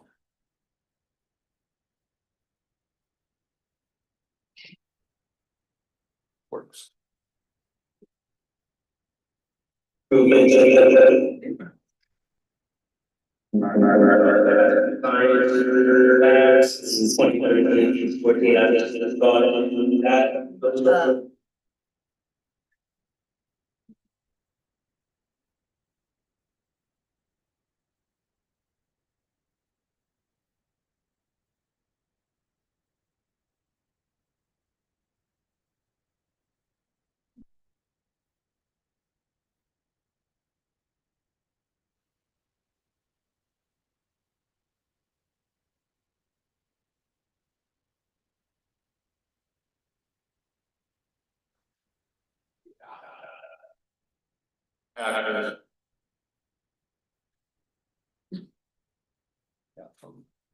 Remy, can I play the video to the room so that they can hear and then you can post it? Can I play the video to the room and then you can post the video to the Zoom meeting for the public to file on Google Drive? Let's try that.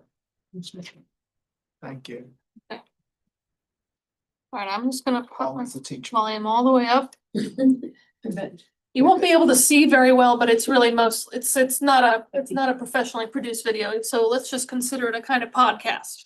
You go 1, 2, 3, and then both start at the same time. Yeah. Okay, Share the try that, video Remy? there. let's do it. 1, 2, 3. Fine.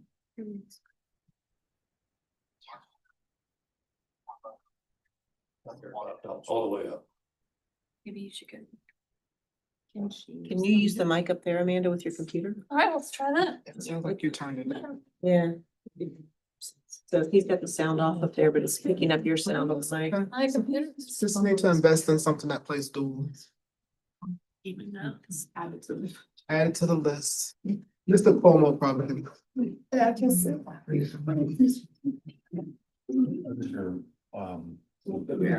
Technology for CCS. As well.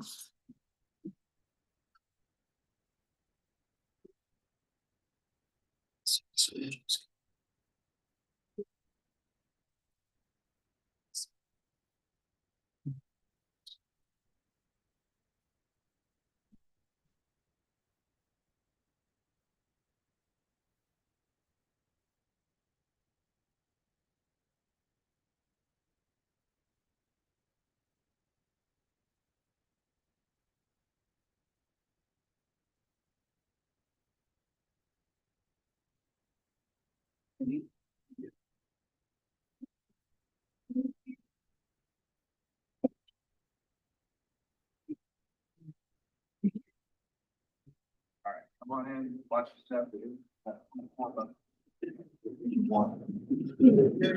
No, or visitors who come into our school. And so that means that literally, as soon as you walk in the door, anybody has access to the safety concern. Dogs and runs.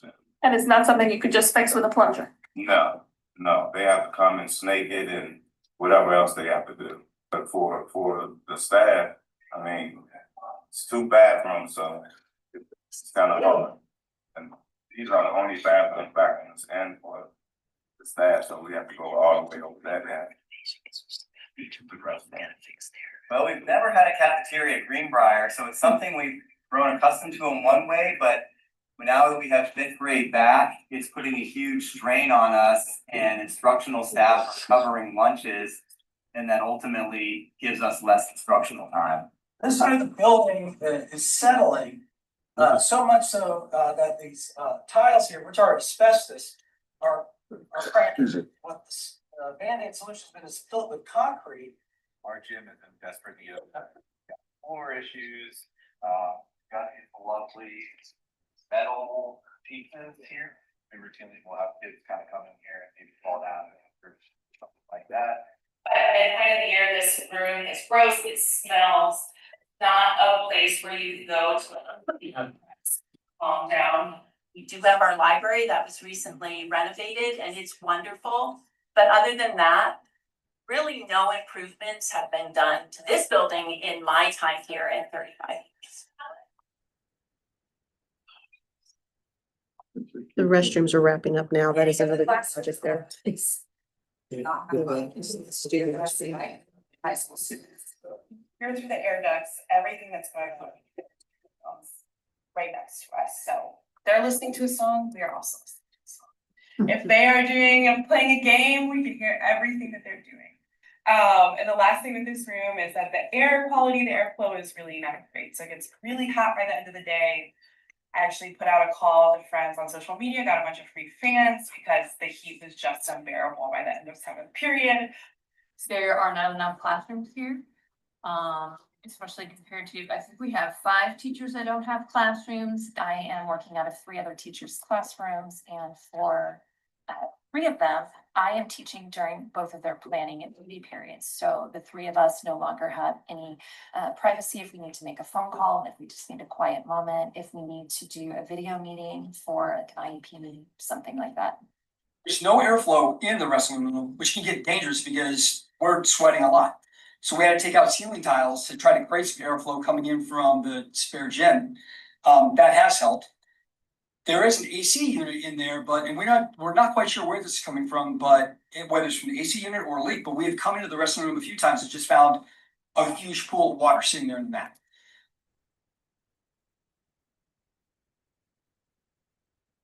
So I've been here for almost 20 years, and one of the things that's happened over the course of that time is that Jacksonville has grown. We're the biggest elementary school in terms of enrollment, but our building hasn't changed.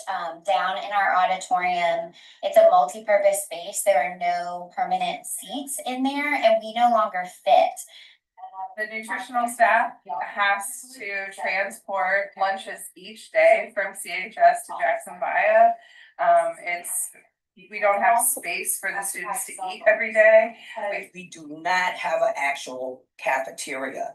And a big issue with our children is, although our nutrition department tries its very best to have things hot and, ready for the children, a lot of times our food is cold. Oh, windows. I have to work in a concrete cube all day The kids hate not having windows.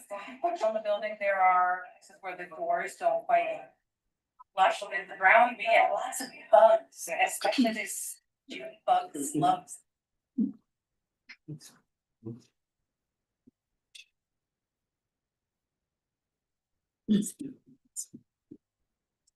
All right, we wanna go, I'll wait till we get to the next. Yeah, let's just get hooked back up.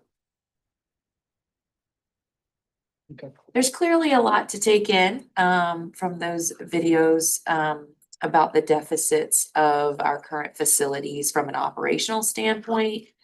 But Dr. Gurley and I are going to talk about the high school level, the significant academic and programmatic shortcomings that we experience because of the building. Our facilities need to match the standards that we set for our students. Buildings send a message about what we can expect from our from them. We need school buildings and facilities that adapt to how our students learn and allow us to support their readiness for life after graduation. Next slide, please.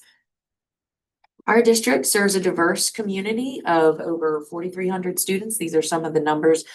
Many of them are from last year, some a little bit more dated from our school report card on the VDOE website. Our schools and programming cannot be one size fits all. 52, over half of our students, 52% are classified as economically disadvantaged. We have around 700 English learners.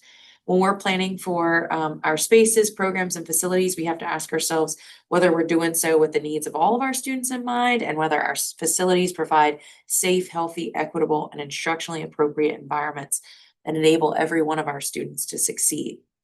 While a majority of our graduates transition into higher education, college is only one of the many meaningful pathways for our students after they finish their time with us. True equity means ensuring our schools prepare every single student for the day after graduation, whether that leads to a college degree, military service, or immediate entry into the workforce. Next slide, please. The work we're doing to support our students is grounded in our strategic plan. We have 3 huge goals around increasing academic achievement. All 3 of these goals are related to that, but goal 1 is what we'll emphasize here.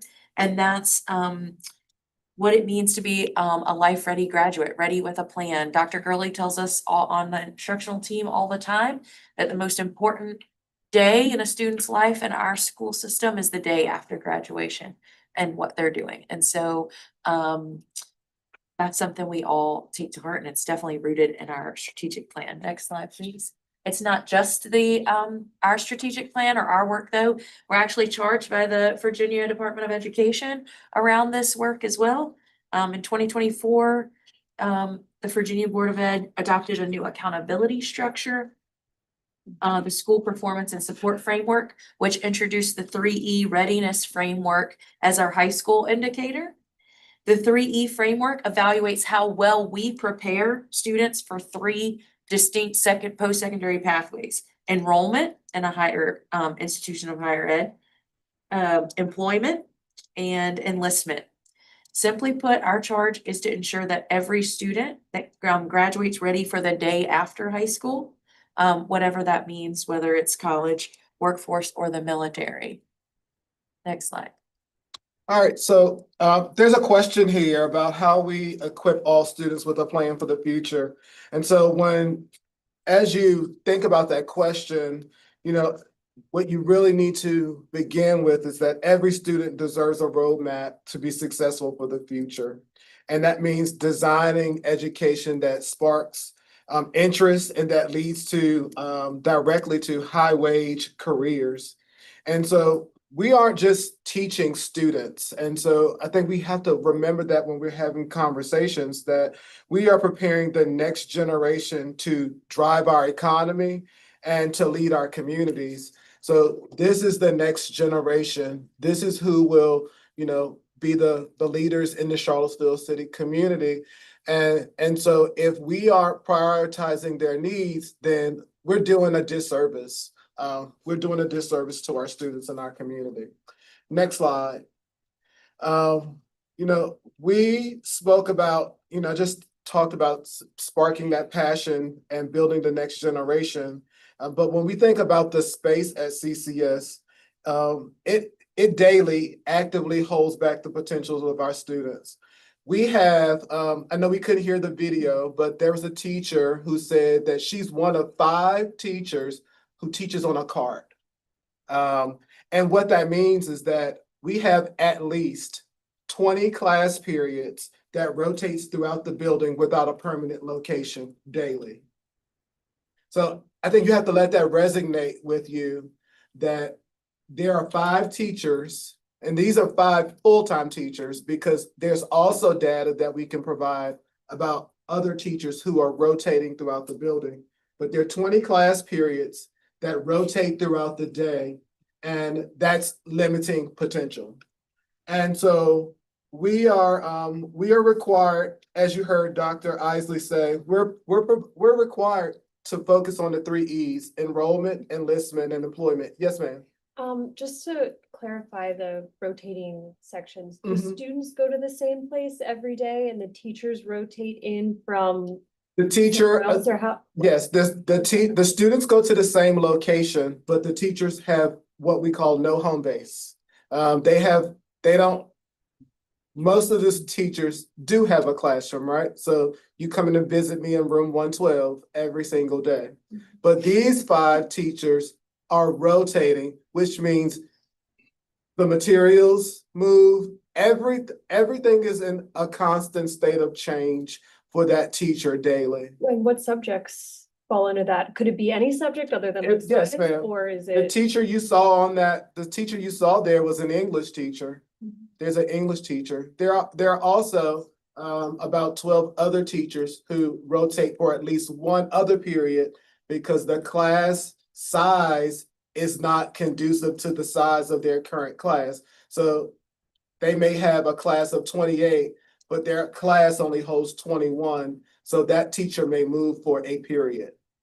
Yeah. So the 5 that don't have a space, what would happen is, like, if I was on my planning period, I might not have my planning period. Like, I can't just necessarily be in my classroom. I guess I could, but now he's coming in and teaching in my class. Like, somebody that's on a cart is coming in and using that classroom consistently when I'm on my planning. So that was also, I think, mentioned by the teachers, that they don't, like, there's somebody in the space, right, when they're. So they have to go somewhere. Yeah. Yes. Yes. Also a space thing. Yeah. Thanks. Yeah. So when we think about the 3 E's, enrollment, employment, and enlistment, our facilities restrict us being creative about how we meet those 3 E's. And so what we know is that we're setting expectations really low. I mean, it's what I opened the school year with, is that our students rise to the expectations that we set. And so if we're saying that this is good enough, then what we're saying is that we're good enough that we just want the status quo. Because we're only limited to the walls that we currently have. Next slide. So I want us to understand that the opportunity gap is real. Dr. Isley shared with you that, yes, a large portion of our students go on to college, but then how do we serve our other students? And we know that around the Commonwealth, our neighbors, people around the state, that they're doing amazing things in their schools, and that students are being prepared to be life ready. And what you see listed on this screen are some of the course offerings in surrounding localities, some of our neighbors. And before we can even consider, and you see the consider is bolded there, before we can even consider whether we would even introduce the idea of having these classes to our students, we know that it's not even possible. We know that it's not even possible for us to have these conversations because the space does not exist. Our job as educators, as city councilors, as school board members is to ensure that we are helping our students to be life ready, which means helping them to achieve high wage, in-demand jobs. And it is important for us to know that most of these programs you see on the screen, they happened or are happening because someone wanted to invest in these students' future, which means that they expanded buildings, that these ideas didn't just happen, that they realized that they were investing in their students' future.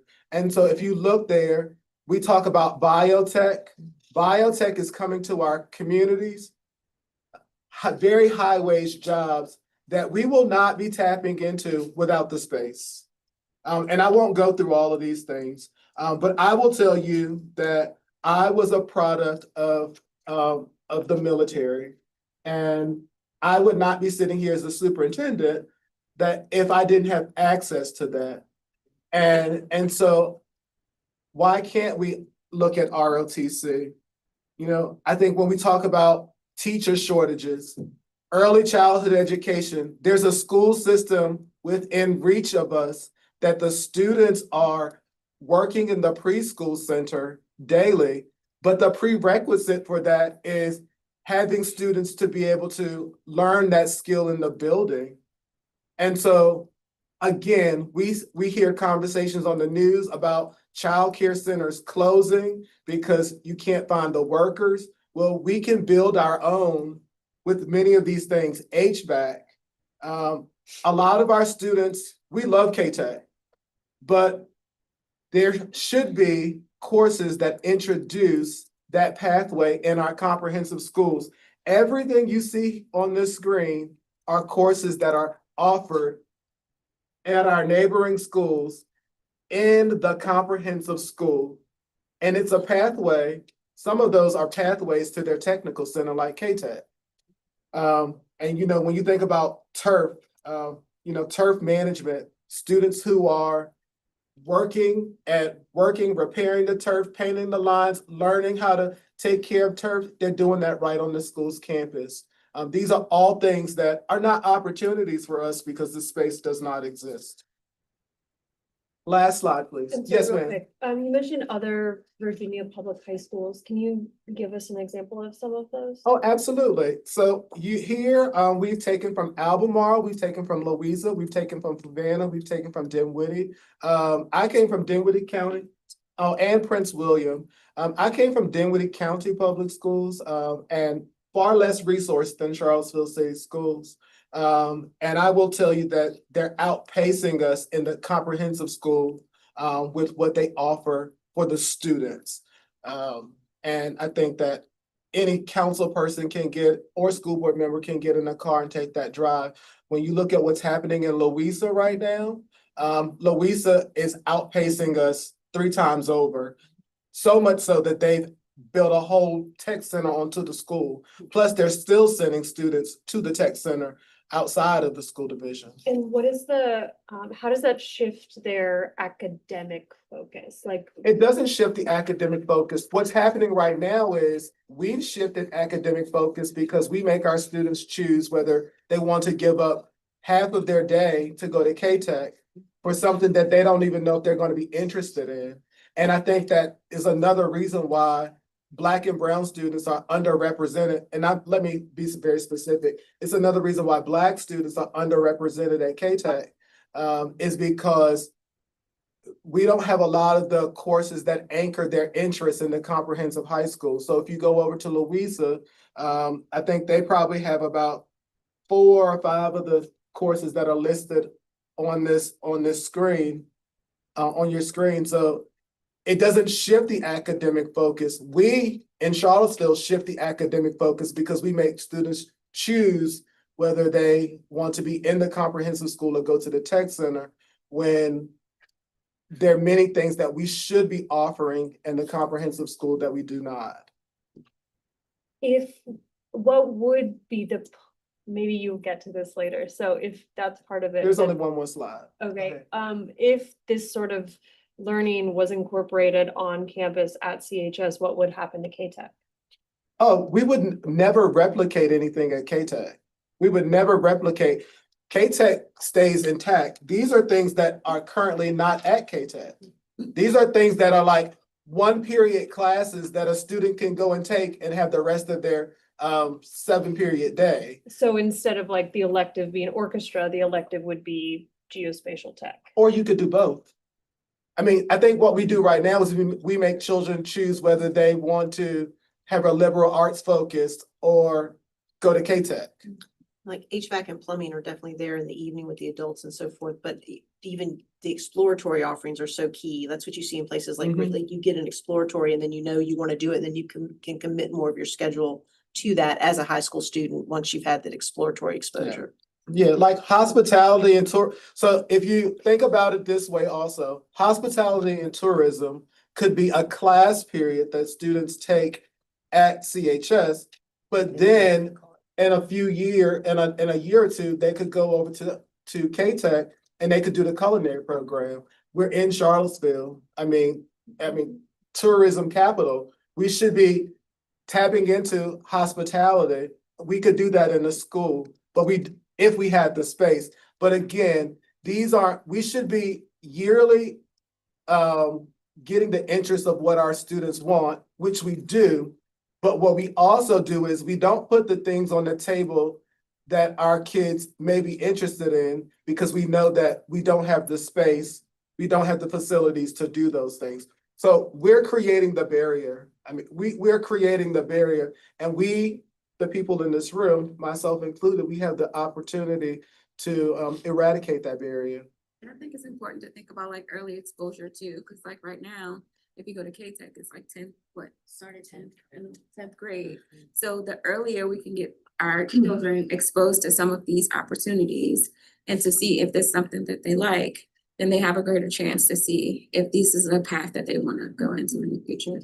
Yes, because currently we have the engineering program starting early, and it feels like if you don't jump on the engineering train in middle school and then continue through high school, you don't have a very solid path. You have to try to go to K-Tech or find supplemental activities and opportunities within the school. I think it would be great for maybe us to have an open house for counselors to come to K-Tech and be able to see what that's like. And we do. They come to Ms. Butler has gotten all of the counselors over. We're starting trips over to K-Tech in the 8th grade. So we're doing all the right things, but that's K-Tech. These are opportunities. Or counselors. Ms. Bryant was suggesting our colleagues. Oh, I'm sorry. Sorry. I'm sorry. I'm using my. You're thinking, I haven't. Okay, I'm sorry. I'm sorry, yes. Counselors, yes. And given the natural constraints of space, budget, personnel, all of this, there's like 20+ options here. How would you go about prioritizing the ones that would be invested in? So I think what we have to start with is there's a publication that talks about high wage in demand jobs. We have to start there. We have to look at what's in our community. So we know that biotech is coming, right? How are we preparing students for those jobs? And so one of the things that Louisa does really well with the rollout of their program, they do diplomas to dollars. So we need to start showing our students, what can you do with a high school diploma? What can you do if you go to PBCC and get an associate's degree? What can you get with a bachelor's degree? And I think we reiterated this, like college is not the only way, right? My mother went to school, she got a master's degree. My father stopped at 7th grade. So, but he outpaced her financially because he had a trade. And so that's what we're not telling our students to stop in 7th grade. We're saying, get your high school diploma, get your credentials, but a college degree doesn't have to be the only way. And so that's what we have to do. Look at what's in demand. And then we have programs. So we're bringing on a new program, not Naviance, but School Links. We're bringing on School Links, which is being used in surrounding districts.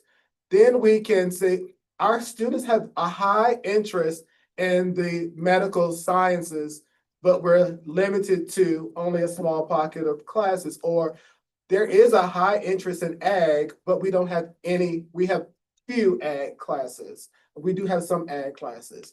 or they have a high interest in, you see, there's a school division that has a pharmacy tech program. In my former school division, they still offer real estate. If you're 18, you go through the program, you're 18, you can take the test. I mean, all of these things, they're taking the parapro assessment, they're taking the praxis assessment to be a teacher at the high school. These are all things that we can do, but they come with, where do you do them? So, you just touched on my next question, which is, in the interest of not duplicating, but accessing things that are local, this doesn't fix the have everything in one place problem, but what is the relationship with PVCC and dual enrollment for any of these? This doesn't duplicate anything from people. I mean, that's what we're getting at. We're not nothing here is a duplication of what's being offered around us. And I think it's important to note that, this past fall, right around the middle of the year, we presented our new program of studies. A great deal of effort has gone into expanding pathways and making pathways clear for students, drawing connections to the middle school and the expanded opportunities that we have there. So that if those interests develop and on roads and off roads, right? Like on ramps and ways to get to switch it up so that students aren't, you don't have to have started something in sixth grade, but you could start, there's opportunities to get engaged at a variety of points, but really drawing those connections between the programming at the middle school. I mean, we have drawn out maps of like, well, if you do this, you can do this at the high school, you can take this class, but then you can go to K-Tech and do this program, like really tried to make sort of these connections between the courses. And like, if you really find you have a passion for it, it's just that it's really been limited in scope, right? Because like, we've expanded our health and medical sciences to some degree and added some at the high school, but again, you're also hearing that we have all these teachers on carts and sections that are moving. And at some point, like some of these things require like very specific types of like equipment or classroom setup or those types of things. So I think it's just, we've really tried with what we've got and the space that we have, but reality too is that every student is not going to college. We acknowledge that from the start. So if we're talking about dual enrollment, unfortunately, that is still based around college. You have to be at a certain level to take dual enrollment courses. We have students with different abilities, learning disabilities and things of that nature, who should still have options that are not tied to college curriculum or college courses, which you have to obviously work your way up to. So I think some of our students, our Black students in particular, who are having a lot of challenges in our high school, for example, they should still have the opportunity to look at some of those employment opportunities. And that should not be tied to their ability to perform well in college level courses. And when you think about it, we talk often about their generational opportunities. What happens to the student when they get access to being able to do some of these things, like they're changing the course of their whole family's dynamics because, now I'm the first person in my family who's made $70,000. In just looking at the time, we wanted to be able to tie this to the 1%. Is that your? Yes, if you go to the last slide, I'm done. Yeah. Last slide. All right. So we know that so many amazing things can be done for our students through the partnerships of the school board and city council. The investments you make in our students are also investments for the future of this community. We know that our parents and families have choices, and you can look across the Commonwealth at what other school divisions are offering and we can make decisions about what opportunities are available, and they can make decisions about what opportunities are available for their children. An investment in our schools is an investment in our entire community because where our families choose to buy their homes is often influenced by where they want to send their children to school. In the coming weeks, we will be sharing all the excellence that's happening in our schools, such as graduation rates, for our various subgroups, our academic achievements for all students, and our accreditation of all schools. This is what attracts families here. This is what keeps them here. We want Charlottesville City Schools to be a school division of choice. Our facilities and programs are what will continue to attract our families to this division and also what will keep them here. Lastly, we know that when we prioritize the immediate and long-term needs of our students, we can go further together. Thank you. Very impressive. So we kind of put this together, I know that Dr. Gurley and Dr. Isley, were not able to be at our last, joint work session where the CIP and the referendum was discussed. So hopefully to address some of the questions that counselors had posed. We were prepared, Mr. Myers has kind of taken lead on coordinating some of the community groups, and board members to continue to push out and do what we can to educate the public about the referendum and the purpose and the why and what that does for the schools and city council, but happy to, I guess, take any questions from you all at this point. Any questions? I just want to add quickly that I visited Louisa Tech Center several times, and it is very, very impressive. They're a good program there. Lloyd. But I don't really have a question as much as just a comment or concern or however you want to characterize it. That my sense of things, and I will say this represents a little bit of a change from some things I'd said during some earlier meetings that we've had on this topic. My sense of things is that in terms of building support for the 1% vote, that it will be important that the people who we will be asking to vote for this feel like they've had a chance to be heard on how that money ought to get spent. Well, I had earlier said that I thought we ought to have our own little list, and you've obviously got the beginnings of the list, and that's fine. I wonder whether there is, I wonder who's doing what to make sure that we have enough public engagement to let people feel like they've had a chance to let their opinions be heard about how this is all going to happen. I know it hasn't come before us at council. I don't know whether it's come before you all on the school board yet, but Charlottesville being a very much a public engagement kind of place, you can do the most wonderful things behind closed doors and get excoriated for it. And you can do the most heinous things in public with public engagement, and it's a very different reaction.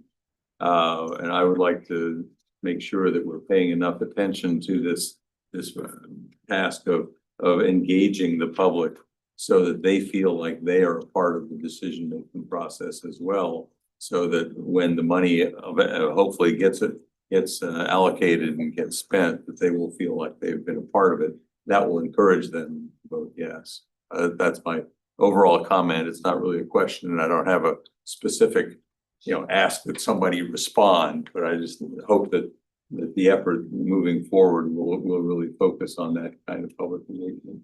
How would that look to you? Well, one thing that I had thought of was that we have a meeting, and that my initial suggestion had been to sort of kick off the whole idea with sort of a community-wide meeting on Saturday, September 12th, it being the only Saturday for a long time where there's not a home football game or something that we have to deal with.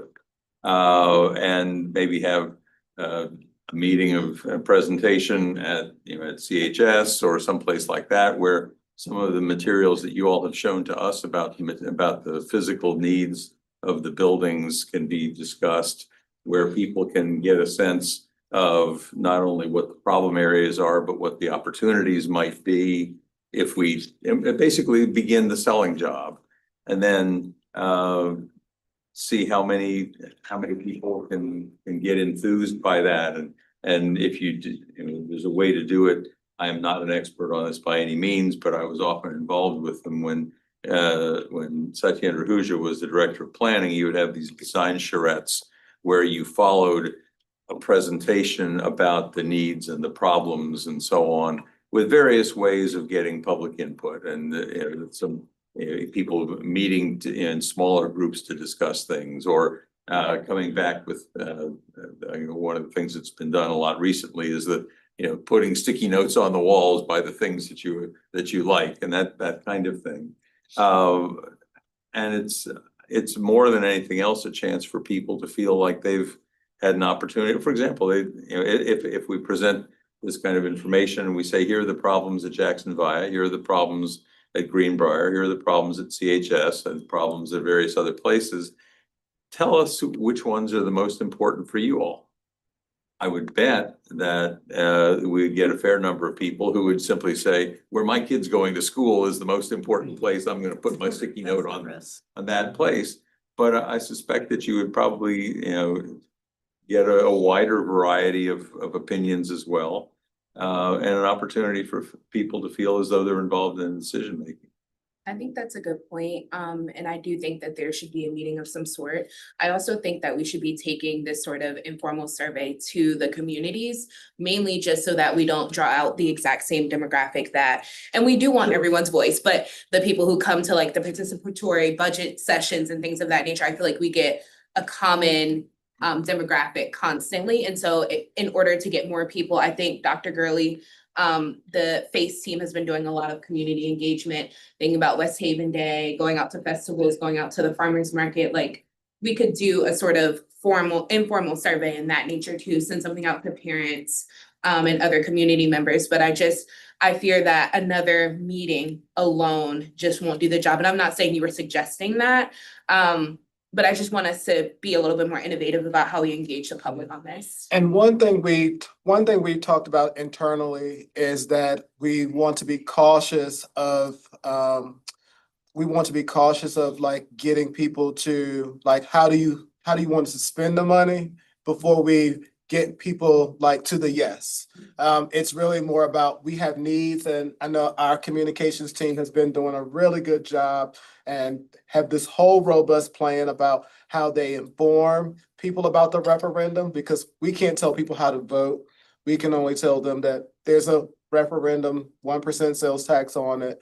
But what we can do is just keep reminding people, like, there's something on the ballot, the school has some needs, but it may be very distracting for the community if we have them try to laser in on like, this is how you're going to spend the money, and then you don't have like people sold on like the yes first.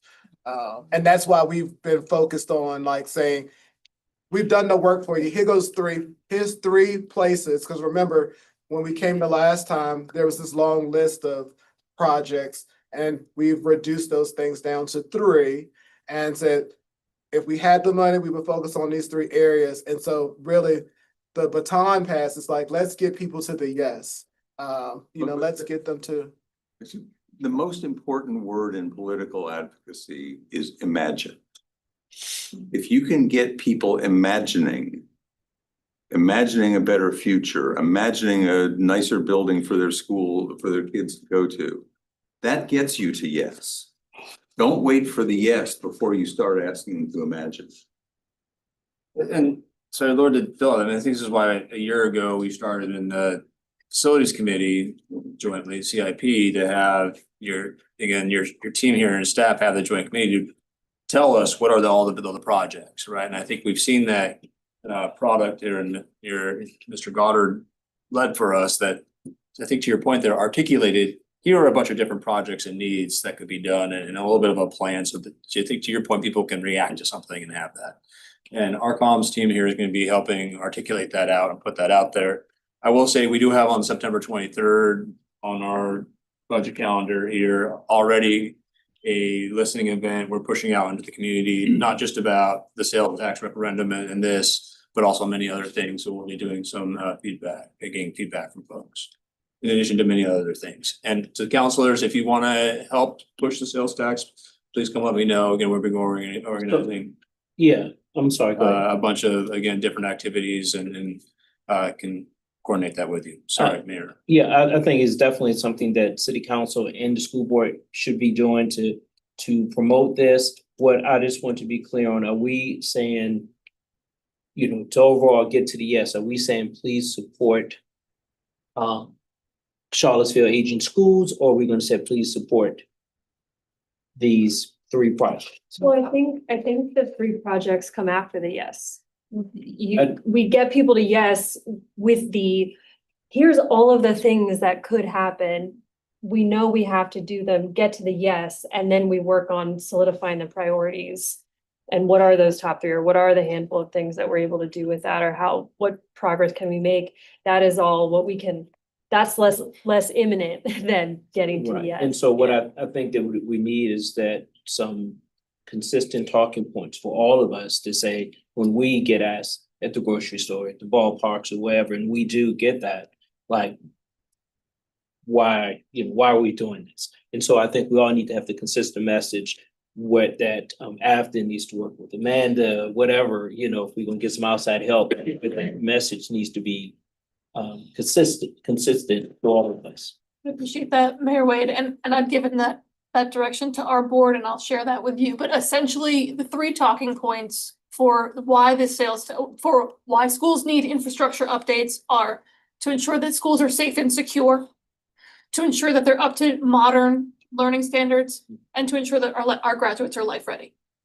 So those are the 3 priority areas, and I appreciate your comment, Councilman Snook. And if this referendum had not happened at the very last minute, at the very last moment, we would have had time to do the kind of imagining then talking to the community that would have been best practice. But basically the state, we missed the boat, right? We missed the boat, so we have to move right into explaining and informing what our needs are. We don't have the time to work with the community on this, but I think hoping we get to yes, we will have a robust community engagement plan. I think you could still say imagine if our schools Yeah. had modern educational Yeah. facilities. Imagine if they were all safe and secure. So usually, Imagine that the school your kid That's right. attends will be this. so usually these things for the fall election gets in the high gear like after Labor Day. And so will we be ready for that and different radio shows, we do different podcasts and things like that, just to mention it everywhere we can. Every avenue, every platform that we can. So in not attempting to drive a wedge in the spirit of alignment, because I'm all about it. I just want to make sure that we remember that if we stick to those talking points, which I love those, that when you are in the community having conversations about, well, is this school going to get done and that school is going to get done? I have to remind us of the caution that we have to exercise in that, because we have to be able to afford it. And while we have a long list of projects that need to get done, and while we have had a conversation this evening about 3 specific projects, the Early Learning Center is not completely paid for. There's a gap. It's a big one. We have to fill that gap. So this whole thing is probably gonna have to start there. So it's 4 projects, but they're not 3 projects, which then means that the high school project is not the original imagining that we have done. It's going to have to be different, or we're going to have to find more money at some point down the road. So we just have to temper expectations. I know you don't do that.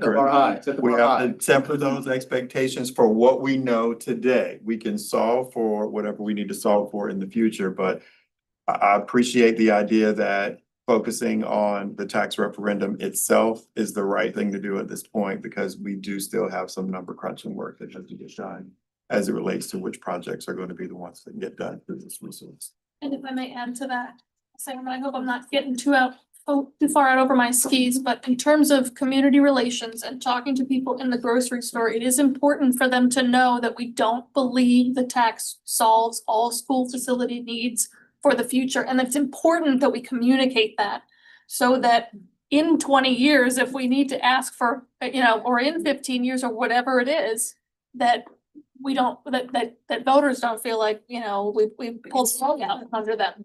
But this is an important tool, but it's not going to answer all our prayers. Yes,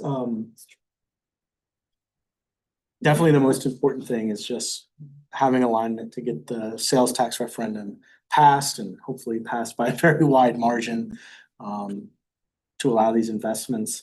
I guess the questions I have are, is there agreement and alignment on these are things for after the referendum passes to figure out with the amount of money that comes in over 20 years from the referendum, like for these 3 schools that were outlined, what's the dollar amount for each one? Is there alignment on like, should CHS be a project that the sales tax referendum goes all in on? Should it be the first project, or should it be do the elementary schools come first? Or like, how does it fit with using Walker as a flex space? So I don't know if those are questions to just figure out after the referendum, or if the school board and the schools are kind of thinking we already have a vision for the answer to those questions. I think we need to know, number one, does it pass? And number two, I mean, I've been in tune to some of your meetings and it feels like there's some like up to 1% type conversations happening. And so. What does that mean? Oh, there have. Mr. Maddox during his presentation said up to 1%. Ms. Oshrin has questioned up to 1%, even in It's a point of conversations about this. clarification, just to make sure we are being accurate. Perfect. Not a campaign point. Okay. I think, perfect. Yeah, I think we're 100% aligned that all of the sales tax referendum would go just to schools for these. And it would be 1%, yes, 1%, and sorry, but yes, it would be full 1%. That's, so I think both the, like, those points are helpful too. Like, are we really working with 1%? What are we working with? So that's helpful. Thank you for clarifying that. But I don't think the punch list, if you will, is developed until after we really know, does this pass? And then we kind of circle our wagons again and the work group really gets to work. And I think that's an opportunity for you all as counselors to reach out to us, and I'll go to Greenbrier with you, I'll go to CHS with you, like really start looking and talking and meeting and having some conversations to see what these look like, just to be part of that. And one of the things that we had talked about, I think this was in a public meeting, but it might have just been an internal chat, was about not just one meeting, but meeting at different schools throughout the system. So on different nights. So if, I can't make the Jackson Bio meeting because of X, but I can go to the one at Summit. And even if that's not your home school, it gives you the chance to have more flexibility with the date and or see other schools to help understand the priority list when that time comes to solidify it. Well, I think we'll engage the citywide PTO and additional PTOs. So as it gets on their agenda, that's your opportunity to engage at that level as well. But it's Mr. Myers handling. Yeah, I think there'll be lots of opportunities here, and again, the idea as folks mentioned or discussed is to have some publicized tours with the public, but also with us, with members of the media, et cetera, that can then help then disseminate that, kind of those lessons learned from that. I'll just say, Michael, I think we need to get things discussed and then we'll figure out more of the details, but I know we had various community discussions on the design on CMS. I don't know if you all remember that, but there's that. And then we also have our processes for our capital committee, subcommittee that I think will help articulate and put some things together for everybody to then review and ultimately make a decision. Well, I think that's helpful because I think one of the areas where on the city side, we weren't 100% sure is if on the school side, you all already were in agreement or alignment that again, does all the sales tax revenue go just to CHS? To CHS definitely come first? We just didn't know if you've already kind of come to a consensus on those. No, and I would just say, I think there's initial things and we have to see when we get there, and there are other things that you all have to consider, and we will evolve and again, iterate if I may, kind of, as we learn more and Mr. Sanders tells us our strengths. So I'll share that. We're running scenarios already. We can't wait. I don't think it would be appropriate for me to sit and wait. I'm assuming that it will pass because I've heard so many people say that they want it to pass, so you're gonna do whatever it takes to make that happen. And for that reason, I also have to work with my trustee sidekick here on debt capacity and what role it plays in getting us through whatever the list is, and getting as much done as we possibly can. So we've already started doing that because her handy dandy slide that she presents to council is projected out for 30 years or so. And this is within that time period. So this will have an impact, an absolute impact, and we have to consider that. So I think we're working with the information that we have available, and that is the schools that have been identified that you have indicated an interest. We're running scenarios on those. And the question will be, what between now and December might you say, what about this school or maybe this school? And we can add that into the scenario as well. But I think there'll be information available to you once that time comes.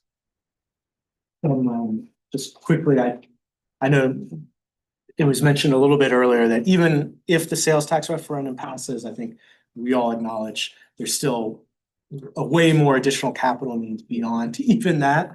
Is also being factored in. And just in the spirit of kind of figuring out, how can we productively move forward together? I know that the city, we're working on our legislative packet right now for the upcoming General Assembly session. And if there are requests from the school board for specific changes in terms of how the state funds school capital projects or compelling public universities to pay some tax burden, now is the time to kind of get those into our legislative packet to prepare for the General Assembly session. Thank you. I found this very helpful, this last part, so I know exactly what to focus on, so it's very helpful. Appreciate it. You can have Ms. Samalchek, will you email the mayor and council with talking points? I have one more very small specific question. That picture of the CHS bathrooms, do we know when that was taken? Last month. Last month? And were they fixed for school to start? So I'm not sure the status on the work order for that. I'd have to check with everybody, but there's work orders, and whenever you see that type of thing, there's work orders put in. It's for something like the bathroom petition. I'm not sure how long it took for that to come in. That was something that happened right at the end of school, and I know a work order was put in. Okay, thanks. But Dr. Gurley mentioned this as well, so the damage in some of those bathrooms is just, it's a recurring event. So I can tell you I could go back and find out definitively tomorrow that it's been fixed, and by next week, the next stall, those are just that's why we really want to fix all those bathrooms. I know I've talked about restrooms way too much in these meetings, but it's a passion point for me. Yeah. Any other comments? Let's go for counselors. Let's get it passed. Yes, let's get it passed. It's in your hands now. All right, anybody from the school board? Appreciate you. Sam, any other information? I move that, is there a motion to in the city council meeting? So moved. Second. All in favor, please say yes. Yes. Opposed, please say We no. better follow suit. No. I have a motion. You gotta to check adjourn. out if you want. All right, second. All right, we're good. Thank you.